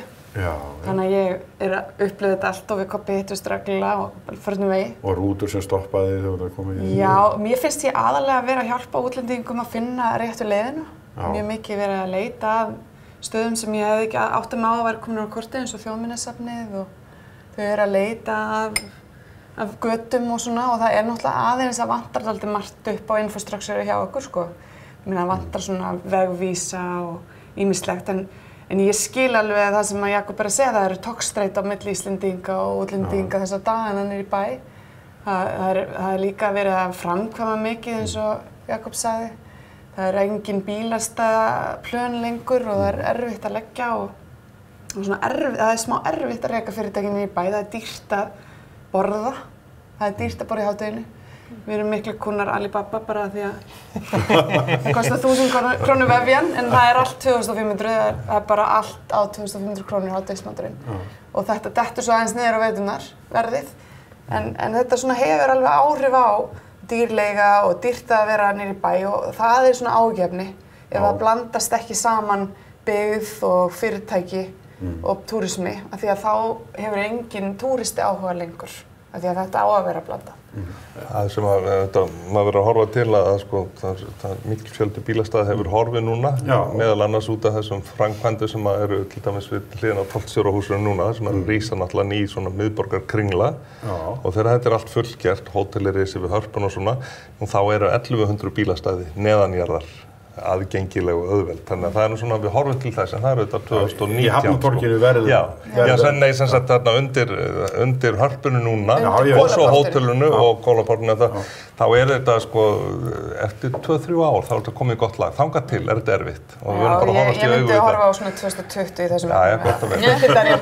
En af því að hún var að nefna það sem að fylgi fiskana, sko, sem að blasa við henni, þá þetta bara, við skulum nota tækifæri hér og minna það að mikið af því fólki sem að koma hingað sér það sem ódýrustu lausnin að leigja sér bíl, á kannski ekki bíl í heimalandinu og að vandræðast hér voða mikið með vegvísana á götuhornum, tefur umferðin í bænum og síðan oft að valda því miður kannski óhöppum út á landinni. Þannig að við skulum vera ekstra varkár í umferðinni vitandi það að annarhver bíl einhver nýgræðingur sem kann ekki almennilega íslenskar umferðarreglur, kannski alveg hinum megin á veginum í sínu heimalandi og svo framvegis. Og sér hest og bara finnst hann fáránlega flottur og vill stoppa og sjá hann. Það dásamlegt. Fólk elskar landið og ég formaður Iceland Naturally sem svona átaksverkefni sem búið að vera í 11 ár átak til að kynna vörur á grund af Bandaríkjunum og í Kanada og niðurstöðunar sem hafa verið teknar í mjög mörg ár sýna bara að kaninn vissi ekki hvar Ísland var á kortinu fyrir svona 12 árum úr því að 70% vill koma heimsækja að vita meira. Þetta er algjör viðsnúningur og þegar maður talar heilbrigðiskerfið, ég hef líka verið með ættingja dálítið lengi inn í kerfinu núna og ég hef séð þetta bara gerast þegar ég þurfti að fara inn á gjörgæslu og séð bara að við þurfum bara eitt stykki hús sem stendur á ensku klíník eða við þurfum bara að hjálpa þeim við fyrsta stopp annars staðar Náðhúsin eru vandamál líka, það þarf að bjarga þeim til muna. En það sem þegar hann talar þetta, að þá það samt sem áður að það ferðafólk sem kemur ykkar til okkar, bæði sem fyrir á ykkur að halda og hverju sem það tala allir mjög vel Íslendinga, ekki bara landið, líka Íslendinga. Verðið þið ekki verið við þetta þegar að hjálpa veiku fólki? Jú, auðvitað held ég að þið skinnið það alveg að vera með topp þjónustu. Ég held þið skinnið það mjög fljótt að þeir eru komnir á hátækni sjúkrahús sem stenst fyllilega samanburð við það sem þekkist erlendis. Þeir áttu sig á því að þeir eru ekki, og þeir vita það líka fyrirfram og þeir eiga að vita það fyrirfram að þegar þeir koma til Íslands, þá er þetta að koma á stað þar sem að allt er í lagi, sko. Það virkar allt. Að virka, hlutirnnir virka og það við erum passa okkur við að vera þar. Það búið að mæla nokkrum sinnum, varðandi þá sem koma til Reykjavíkur, það eru spurðir, sko, þeir eru koma úr landi eða á leiðin úr landi. Svona hvernig þeim hafi líkað og það 95–7% segja, sko, frábært, mæla með þessu vilja koma aftur. Meðan svo þá eigum við í rauninni ekki að vera með mikið svartagallsraus en við höfum bara að halda áfram að gera þetta allt saman betra. Já, en samt sem áður ekki alveg einhugur þetta eins og við verðum að segja, sko, það segir einhver, ég kemst bara ekkert áfram, það bara fólk út á mér í götu að sko eitthvað kort og stoppar umferð rútur, það sumir sem láta þetta fyrir þjónustu. Ég segi alltaf að ég svo gamall, ég man peningalyktina. Við vorum látið sko þola bræðslulyktina yfir okkur sko því að það voru einhverjir að græða á þessu og við kallum peningalykt. Ef þetta peningalykt nútímans þá var hún hátíð ein miðað við það sem var. Mér finnst kannski aðeins umræðan þurfa aðeins að fara í bara hreinlega hversu margar lendingar mega vera. Við þurfum aðeins að pæla í fjölda flugvéla. Ætlum við að fara að byggja upp heilan annan flugvöll og taka 2 milljónir, ég meina hvaða tölur við að tala hérna? Nú eru til dæmis þessi hryðjuverk í Frakklandi og bara þessi árangur íslenska landsliðsins að setja okkur heldur betur aftur á kortið. Þannig að þetta ekki klárast, þetta ekki að fara að hægjast neitt. Það alveg á hreinu, þannig að þá finnst mér umræðan þurfa að vera hvað infrastruktúr að ráða við næstu 10 árin og þurfum við þá ekki bara að stoppa lendingakvóta á meðan. Af því við getum ekki gert þetta allt í einu, það alveg á hreinu. Það til langtíma stefna sko hvers konar ferðamennum við viljum svona ná hingað, eða hvers konar ferðamenn við erum að reyna að fiska og þeir eru svona kannski aðeins úr efri lögum en þeim sem að núna eru staðrindin og blasa við. Það þetta, sko, kosturinn við þetta allt saman, sko, fyrir en venjuleg Íslending að í staðin fyrir einhver 2-3 flugfélög hafi hér einangunarstöðu til og frá landinu, það eru 27 í dag sem gera það að verkum að ég til dæmis fór með 4 manna fjölskyldu til London fram og tilbaka daginn fyrir 36.000 krónur með sköttum, okkur öll. Það eru svona, gilli bóð eitthvað, promotion, en það orðið mun ódýrara að skjótast til Köpen á London frá Reykjavík heldur en til Akureyrar, Egilsstaða og Ísafjarðar. Ég held samt sko, þetta ekki bara í Reykjavík vandamál, þetta svona almenni Íslendingur sér bara hótel rísa og ég held að skipulagið sé alveg í lagi með það. Ég hef engar rosalega áhyggjur að það sé allt á mörg hótel að koma. En fólk núna svona aðeins að hugsa og bara hvað og hvernig ætlum við að endalaust að vera með bílastæði á Þingvöllum, hversu langt á vandamálið að fara? Þetta, aðeins varandi frétt sem var ég held ég að var rekst á í morgun, varandi aukningu umferðinni jú, flestir fara í miðbæinn, það var alltaf verið þannig, en það var orðið 5% aukning á umferðinni í Reykjavík, en 30%, hátt í 30% út á landsbyggðinni. Ég ætla einmitt að spyrja þig út af þessu. 2% aukning í umferð út á landsbyggðinni og við tölum að þetta fólk kannski hefur aldrei keyrt bíl, það kemur kannski frá Kína þess að það hefur aldrei fengið að keyra bíl og finnst það bara frábært að fá að setjast undir stýri og bruna af stað á Yaris, austur á land. Einmitt, með GPS-ið, en hvað það? Og svo þegar þeir lendi í vandræðum, þá lenda þeir jafnvel inn á heilbrigðisstofnunum út á landi. Og það verður svolítið gaman núna að fá tölfræðin það hversu stór prósent það af skjólstæðingum heilbrigðisstofnunar Vesturlands eða Suðurlands. Það eru allir búin að kvarta núna í vikunni yfir mjög bágum fjárhag. Allar þessar, Suðurland, Austurland og Vesturland. Og þetta helst í hendi við það líka samtök ferðaþjónustunnar líka mikið að kvart undan samgöngukerfinu. Það veginir orðnir gatslitnir, það situr svolítið eftir. Þannig að það svona margt eftir ógert, það ekki nóg að taka á móti öllu þessu fólki. En þá spyr maður oftur, erum við að rukka á það nægilega? Það var önnur frétt í vikunni hvort þið sáuð hraðasektirnar sem innheimtast ekki nema 50%. Sko, ef þú ert með bílalegu og þá ertu væntanlega með kreditkort viðkomandi og ef hann leggur ólöglega, maður lendir í sjálfur, þú færð sektina cirka 2-falda á þig. En það vantar lagaheimildina fyrir þessu með hraðasektina. Svona hlutum hefur verið búin að kippa í lag. Þetta bara laga, bara 1 til 10. Við beinum því til viðkomandi yfirvalda hér og nú. En mér finnst það aftur vera spurning fjölda upphæðinu vegna þess að ef það takmarkanir á lendingum þá hækka miðanir til Íslands. Þá erum við aftur komin í þetta sem þú segir, langtímastefnunum aðeins túristana sem eiga aðeins meiru. Það ætti að vera strategía í fjölda umræðu. Þú ert að meina að það megi kannski fækka elítið þessum sem ganga með bakpókan og hringlandi niðursuðu dósirnar í bakpókan og sem þau smæða á umferðareyjunum. Sjarmir í þeim svolítið. Það má ekki gera lítið úr þeim að því til þeir eru með pening líka sko, þó þeir séu með næsta heimann. Við þurfum ráðstöfnugestina. Já, það nú verið að vinna í því. Það nú heilmikið batteri að vinna í því og það tekur bara nokkur ár sko allt í að þetta fram í tíman allt skipulag sko. Já, eins og Jakob veit þá Reykjavík búin að það næstu bara full-time kalendar yfir allt árið eða einhverjar íventar eða einhverjar hátíðir. Heldur betur 75 hátíðir á ári bara í Reykjavík sko, á ýmsum toga. Við erum í rauninni sko þar sem að framtíðarmúsíkin sagði okkur fyrir nokkrum árum að verða vildi, sömu aðilar og spáðu fyrir netbyltinguna, Shape of Things to Come, það sem sagt upplifunargeirin nýja búgreinin sem vex hraðast í heiminum og sérstaklega hér og edutainment, skemmtiment, það að bjóða fólki upp á svona göfgandi skemmtun, fræðandi skemmtun og við erum bara alveg á hárréttum stað og tíma í að svala þessari þörf og við erum að gera þetta mörguleiti aðeins í vel, ég meina sko. Ég sá eitthvað trend á Twitter sem sagði ég þarf ekki streitulyfin eða jógað, ég þarf bara að fara til Íslands. Góð auglýsing. Ég hugsaði bara, þetta líka. Það að sjá hvað gekk á að útsendingi var hérna. Stress í öllum hornum. En hugsaðu ykkur hvað þetta nú sko mikil í rauninni gæfa fyrir eitt lítið samfélag eins og okkar að fá allt í einu þessa rosalegu global auglýsingu sem að Eyja Fjarlagósið og svo fótboltinn og allt þetta sem hefur verið að vekja athygli á þessu litla landi. Sko 2 milljónir manna á næsta ári, mannum finnst það rosalega mikið, en það samt bara cirka svona 1/7 af því sem til dæmis Skotar að fá á ári. Og þetta talið 2 milljónir hjá nágrannalöndunum. Ég fæ samt í maður þegar þú segir 2 milljónir. Já, nei, ég veit það. Það er dálítið mikið miðað við 250.000 hérna fyrir 10 árum síðan. Infrastruktúrin okkar hefur ekki vaxið nógu hratt. Já, við höfum ekki fjárfest í þessari breytingu heldur. En það sátu hjá mér ekkert fyrir svona einhver síðan. Björgólfur Jóhannsson, formaður Samtaka atvinnulífsins og Grímur Sæmundsson, formaður Samtaka ferðaþjónustunnar. Og ég var með það í viðtali og hvað segja þessi menn? Þeir segja að yfir háan eins og þeir sögðu, þegar mest að gera, þá eigi að koma komugjöld. Að það bara eins og Þorbjörn líka út að segja, það bara til að reyna að draga úr að það verði mjög eftirsótt og kostnaðarsamt að kominga þegar allt í toppi.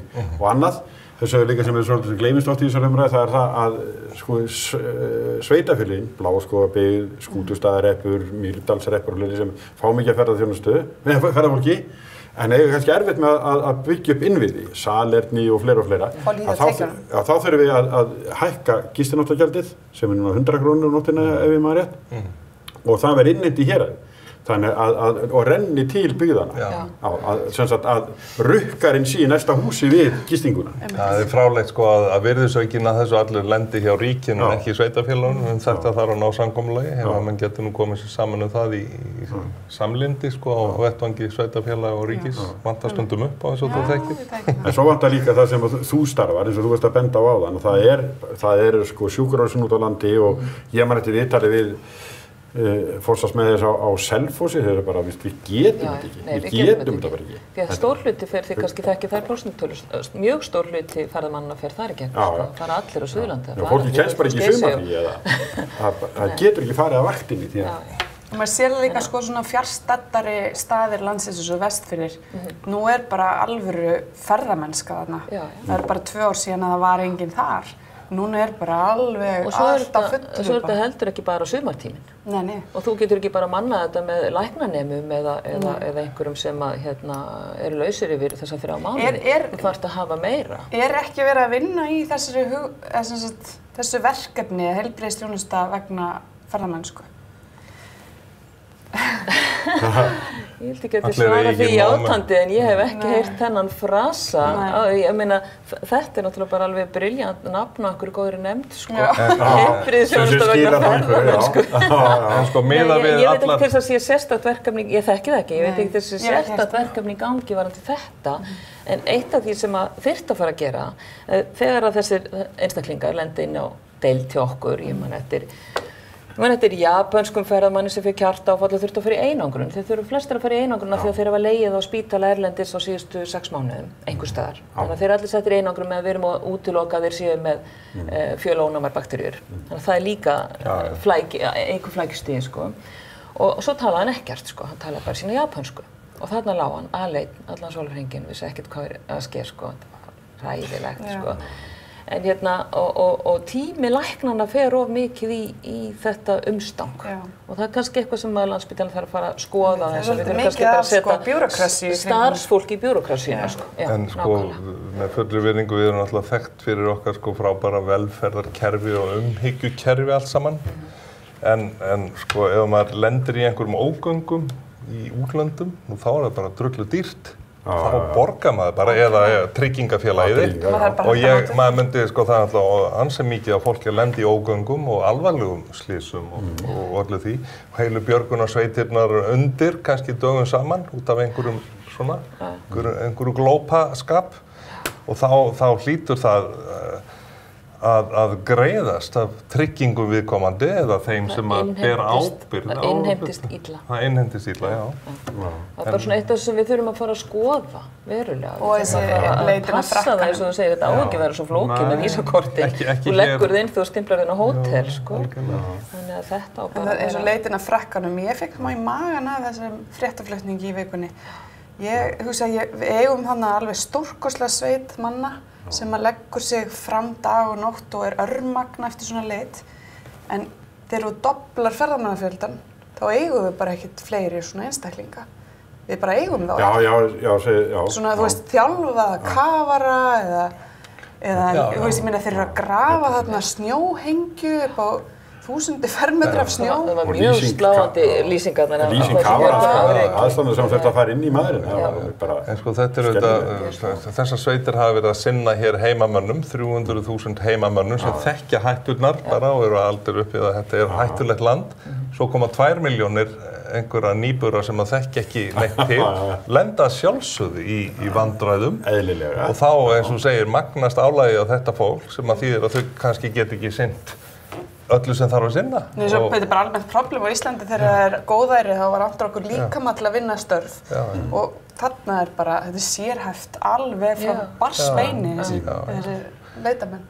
Eitt af því sem gerðist þannig í síðasta góðæri að þá var það að fólk vann svo mikið að það eiginlega sko tók út heilsu sína. Og rannsóknir sýndu það að fólk í góðærinu fyrir hrun, að þá var fólk að vinna svo mikið, gekk svo langt að sjálfu sér, að það jafnvel svona var að skaða sig. Gekk fram á sér. Það er ekki, ég man nú ekki eftir neinum svona afgerandi... Var það ekki bara djamma að vera? Læknisfræðilegum niðurstöðum hvað það var þar, sko. Nei, það ég held að kannski er að við einhverja félagsfræði út þessi eiginlega. Já, ég kannast ekki við að það hafi verið sko aukin sjúkdómsbyrði út af góðæri. Ég man ekki eftir slíkum fréttum. Ég man eftir fréttum þegar hrunið varð þegar fólk kom í auknum mæli inn á bráðamóttökuna með brjóstverk. Fyrstu vikuna eftir hrun, en nei. Það var stressið mikið. En mér finnst samt svolítið interessant sem þú ert að benda á að nú sé farið að auglýsa Ísland sem einhverja afslökunarparadís. Ég held að við Íslendingar ættum að taka það svolítið til okkar og bara reyna að róa okkur aðeins og njóta betur þess sem við höfum. Sko það sem að gerðist við annars ágættu sko kvenfrelsisbyltingu var það að þá fóru konurnar sko út úr heimilinu, út á vinnumarkaðinn, en þá hefði átt að vera áframhaldið í valkostin að það væri annað foreldri heima, þá pabbarnir með börnunum og sjáum það allt saman. Nú er bara kerfið þannig að báðir foreldrar þurfa að vinna úti, annars kemst fjölskyldan ekki af. Og þessu fylgir rosalegt stress og álag á allan pakkan og við þurfum að nálgast svona bestu viðmiði í kringum okkur, hvað þetta varðar, vinnuvikan og pass okkur á vinnutímanum. Já, þetta er of mikið álag. Vingur mín hefur alltaf nefnt þetta sem þriðja starfið. Hver er með þriðja starfið? Og mér finnst mjög gott að nefna það þannig að því að þetta er starf á meðal ungbarn og er þetta heilt starf. Og hver er að sinna því? Þú veist, erum við öll að gera það hérna klukkan 10 á kvöldin? Eða er einhver að hjálpa? Þetta er mögulega ekki, það hverfur ekki þessi vinna heima. Hver sinnir mannræktinni innan veggja heimilisins í þágu fjölskyldunar. Það er auðvitað mikið verk. Þá getum við nú farið... Spurningar, við erum komin til stóru spurningar. Nú eigum við okkur yfir í bara að ræða offituvandan, eigum við að fara yfir í það núna. Það er svolítið vikant þetta. Nei, en það er auðvitað mjög stórt máli, við ætlum að fara að tala um heilsu Íslendinga almennt. Það er stóra máli. Fyrst er komin á þennan stað, þá ætla ekki að augnablik hlið fyrir auglýsingar. Fáum okkur pítsusneið og Pepsi. Setjum eitthvað gott í kroppinn á meðan, en við komum aftur að vörmuspori.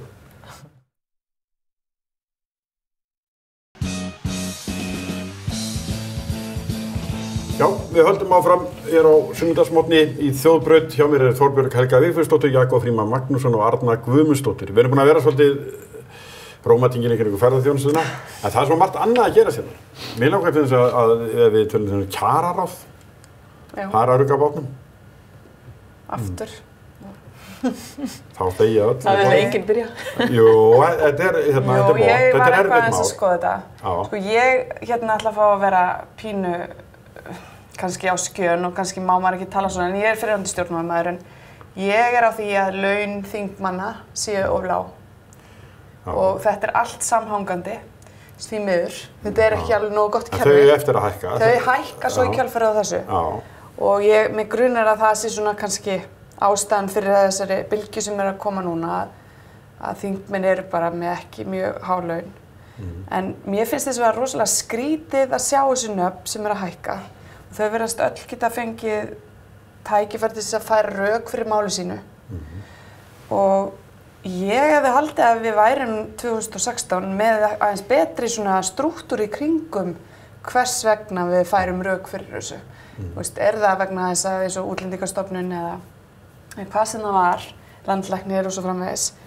þarf ekki að vera með einhverja svona strúktúr rekstur og bara árangurstengja þetta pínlítið. En svo koma svona dæmi inn í þessu eins og skólastjóri lögregluskólan sem verið að leggja niður að þá fer hann að afturvirka hækkun og á biðlaunum sko. Já, og svo biðlaunina sækka. En ekki starf sko. Þorbjörn nefnir sko laun þingmanna sem að ég get alveg tekið undir að þyrftu eflaust að vera betri til þess að laða betra fólk eða laða fólk yfir höfuð vegna þess að það er dálítið áhyggjuefni að sko þessi mikilvæga stétt sem eru stjórnmálamenn að það er mikið af fólki, eins og Þorbjörg og Sturludóttir og fleiri sem ég hef talað við sem hafa misst löngununa til þess að vera á þessum vettvangi. Það er sennilega ekki bara út af peningunum, það er bara út af starfsumhverfinu, áreitinu, þessum drullupolli sem þetta er. Og ég vil nú sko segja eitthvað sem að þætti svona politically incorrect að mér að segja það sko. Mér finnst að ríkisstjórn Íslands í dag alls ekki njóta sannmælis fyrir það sem að hefur áunnist til dæmis í efnahagsmálum. Og þetta er ekki bara ríkisstjórnin, það er búhnykkurinn tengdur ferðamennskunni sem við vorum að tala og ýmislegt fleira. En þessi svona, þessi samningagerð sem að hefur í rauninni skilað okkur búi núna sem gæti boðið upp á skattlaust ár á næsta ári ef að menn kærðu sig það. Getur sannlega boðið upp á kjarabætur fyrir þá lægslaunuðu og sömuleiðis þá sem gegna ábyrgðarstöðum og stjórnmálastörfum og slíku. Frekar en að fara í skattlaust ár, þá myndi ég leggja til að við í okkar samfélagsgerð og stærð sem við höfum í dag færum í mjög róttæka breytingu sem er samt möguleg á Íslandi við þessar aðstæður. Það er það að fara úr öllu þessu stagbætta bótakerfi og öllu því sem að búið að munstra hér saman gegnum tíðina úr þessum tæplega 50% í skatt bara í gamla kristna tíund á línuna. Tekjuskatt, fyrirtækjaskatt, fjármagnstekjuskatt, virðisaukaskatt. Tæki okkur 2-3 ár að ná hingað til landsins nokkrum stórfyrirtækjum alþjóðlegum, nokkrum af þeim sem eru með egg á andlitinu eftir Panama og skattaparadísar og vilja vera í svona respectable umhverfi. Og 10% skattur, hann myndi fyrst og fremst líka eyða svarta hagkerfinu að stórum hluta mjög hratt. Því það er ekki þess virði að svindla fyrir 10%. En það er þess virði, ef þú átt sko 100 lömb, sýslumaður vill 50 lömb frá þér, þú felur þau eins og þú getur, ef hann biður 10, gerðu svo vel. Nú hljóma ég eins og einhver sem ég vil ekki einu sinni bera mig saman við, en þetta er tækifærið, ég skora á menn að hugleiða núna við þessar aðstæður, að því að við getum þetta í 330.000 manna samfélagi með þessar tekjustrauma að utan og með þessar aðstæður sem að bankahrunið í rauninni skapað okkur og við erum að hafa miklu meira upp úr heldur en nokkurn óraði fyrir. Amen. Þetta var ágætt ræða. Þetta var í frambóðið? Nei, ég nenn ekki frekar en Þorbjörg að vera í þeim drullupalli í svamlandi. Sko. En Arna, þú ert alveg upp í pólitík. Já, ég er það og ég myndi alveg... Fæði Guðmundur Bjarnason, hann var varaformaður Framsóknar. Hann var heilbrigðisráðherra þegar ég var læknanemi, þá var sérstakt. Og þið eru ekki langað að fara þó leið? Aldrei. Ég mun ekki gera það. Ég mun ekki fara í pólitík og það er...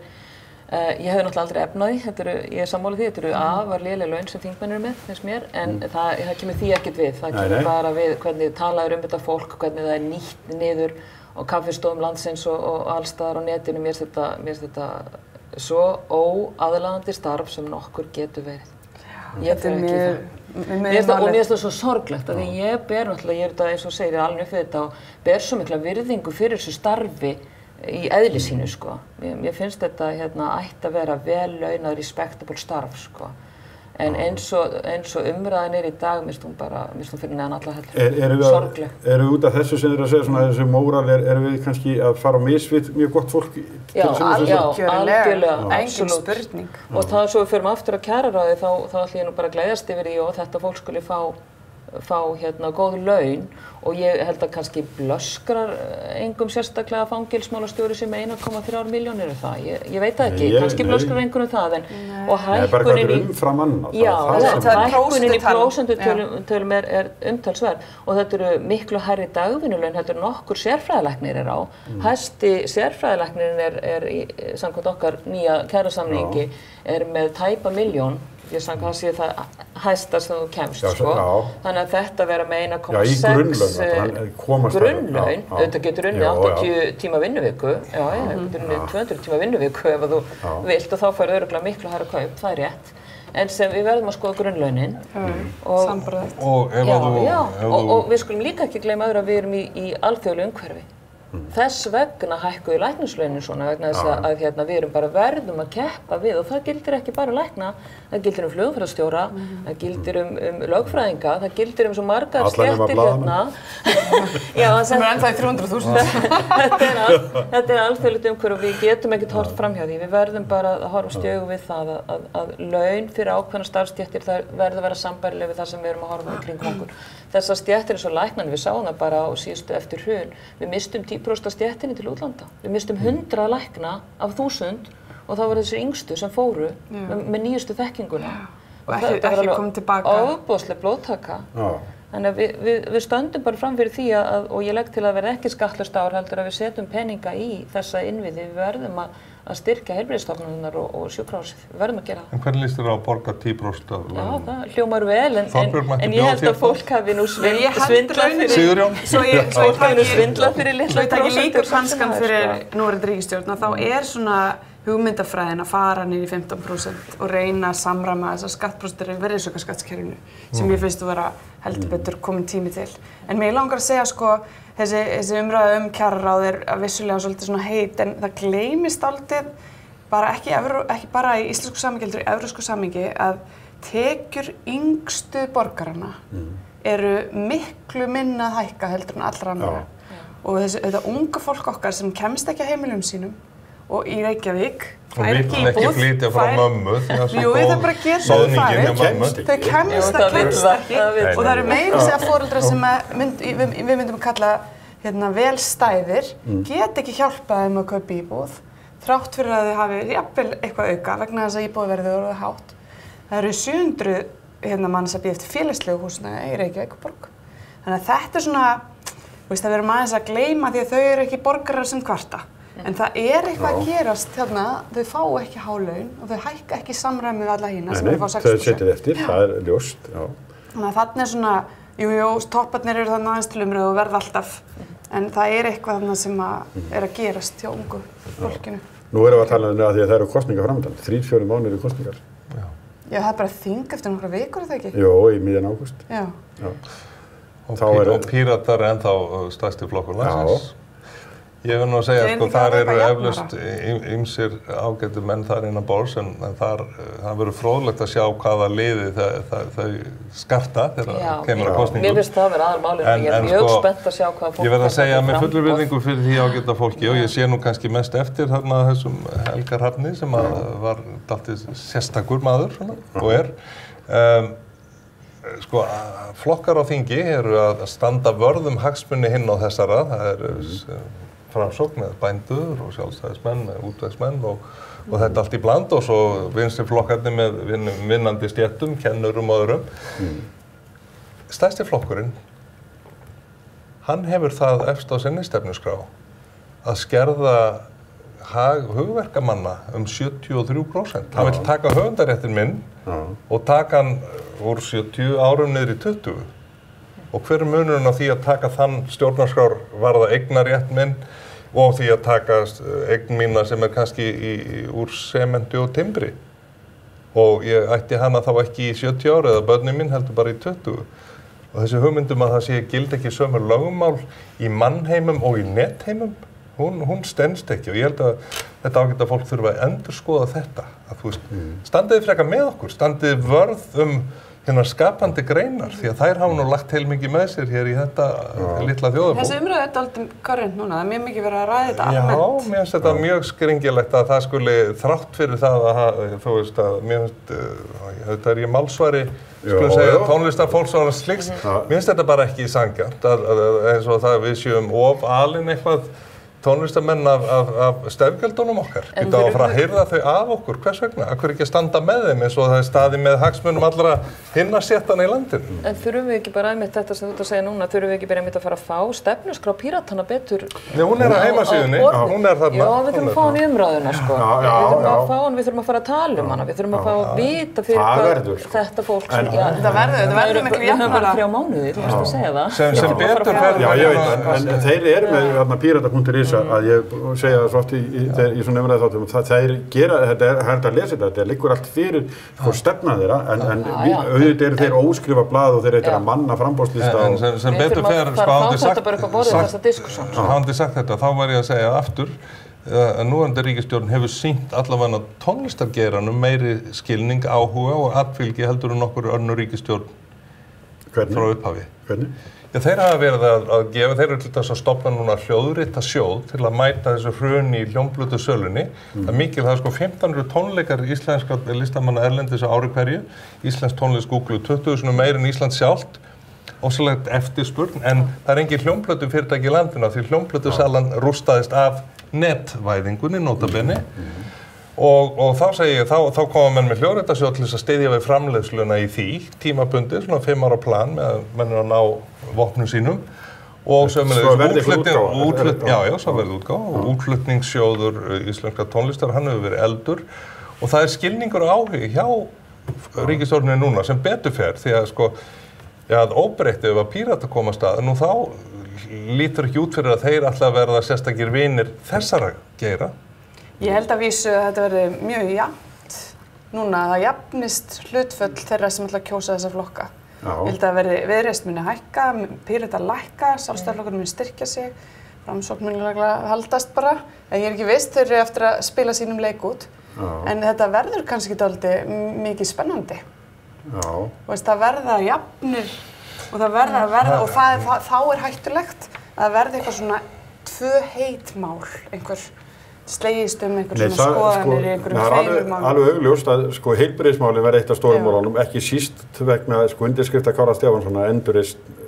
Ég held að það Ég sammála. Já, og kastljósið er mjög mikið þangað og ég var nú reyndar með viðtal í vikunni við Henny Hinz, aðalhagfræðing Alþýðusambandsins. Alþýðusambandið hagdeild þess er búin að gera samanburðar rannsóknir á hvernig við stöndum komið með aðra þjóðir og hvað við erum langt eftir til þess að Norðurlandaþjóðum, við erum bara langt eftir Í heilbrigðisþjónustu. Já, og framlögum til hennar sko.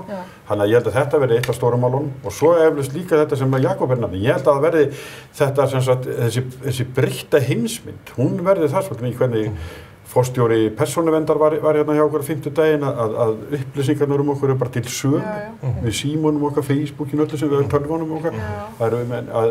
Þeir eru bara að fylgjast með við hvað hillu þú stoppar oftast í versluninni? Ég sammála, en þegar það er svona stutt í kosningar og það eru nýr flokkar, þá er hættan svo að það eru bara allir sammála að heilbrigðiskerfið sé númer 1 og svo verði eitthvað svona mál eins og bara flugbrautin í Reykjavík eða við veitum hvernig að Framsóknarflokkurinn stundum á umræðuna.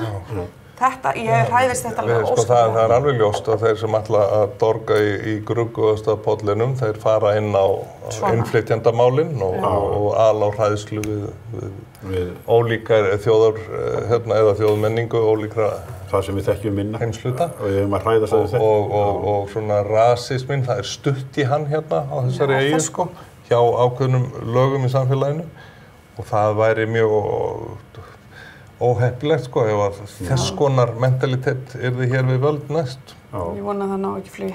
Ég veist umræðan það samt ofsalega vanþroskað. Menn rugla saman hælisleitendum og flóttafólki og þekki ekki munin og segja svo eitt og meina annað. Eins og við séum nú með sko alvöru vandamál hérna sem að þetta er ekki. Stutt að við erum komin með það. Þú mátt ekkert segja það, þú er rasisti. Þetta er svona...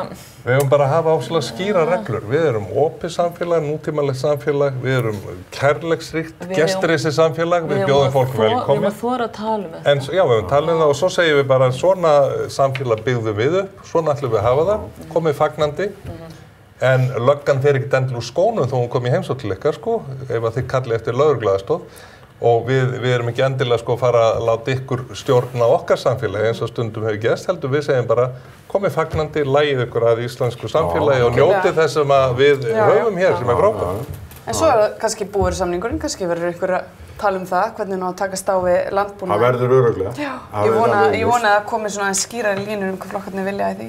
Það alveg ljóst að eitt af argumentunum fyrir búvörusamningi þetta sígilda að halda byggð allt landið og það viljum við sjálfsögðu. Við viljum að fá þessa rómantísku sneið.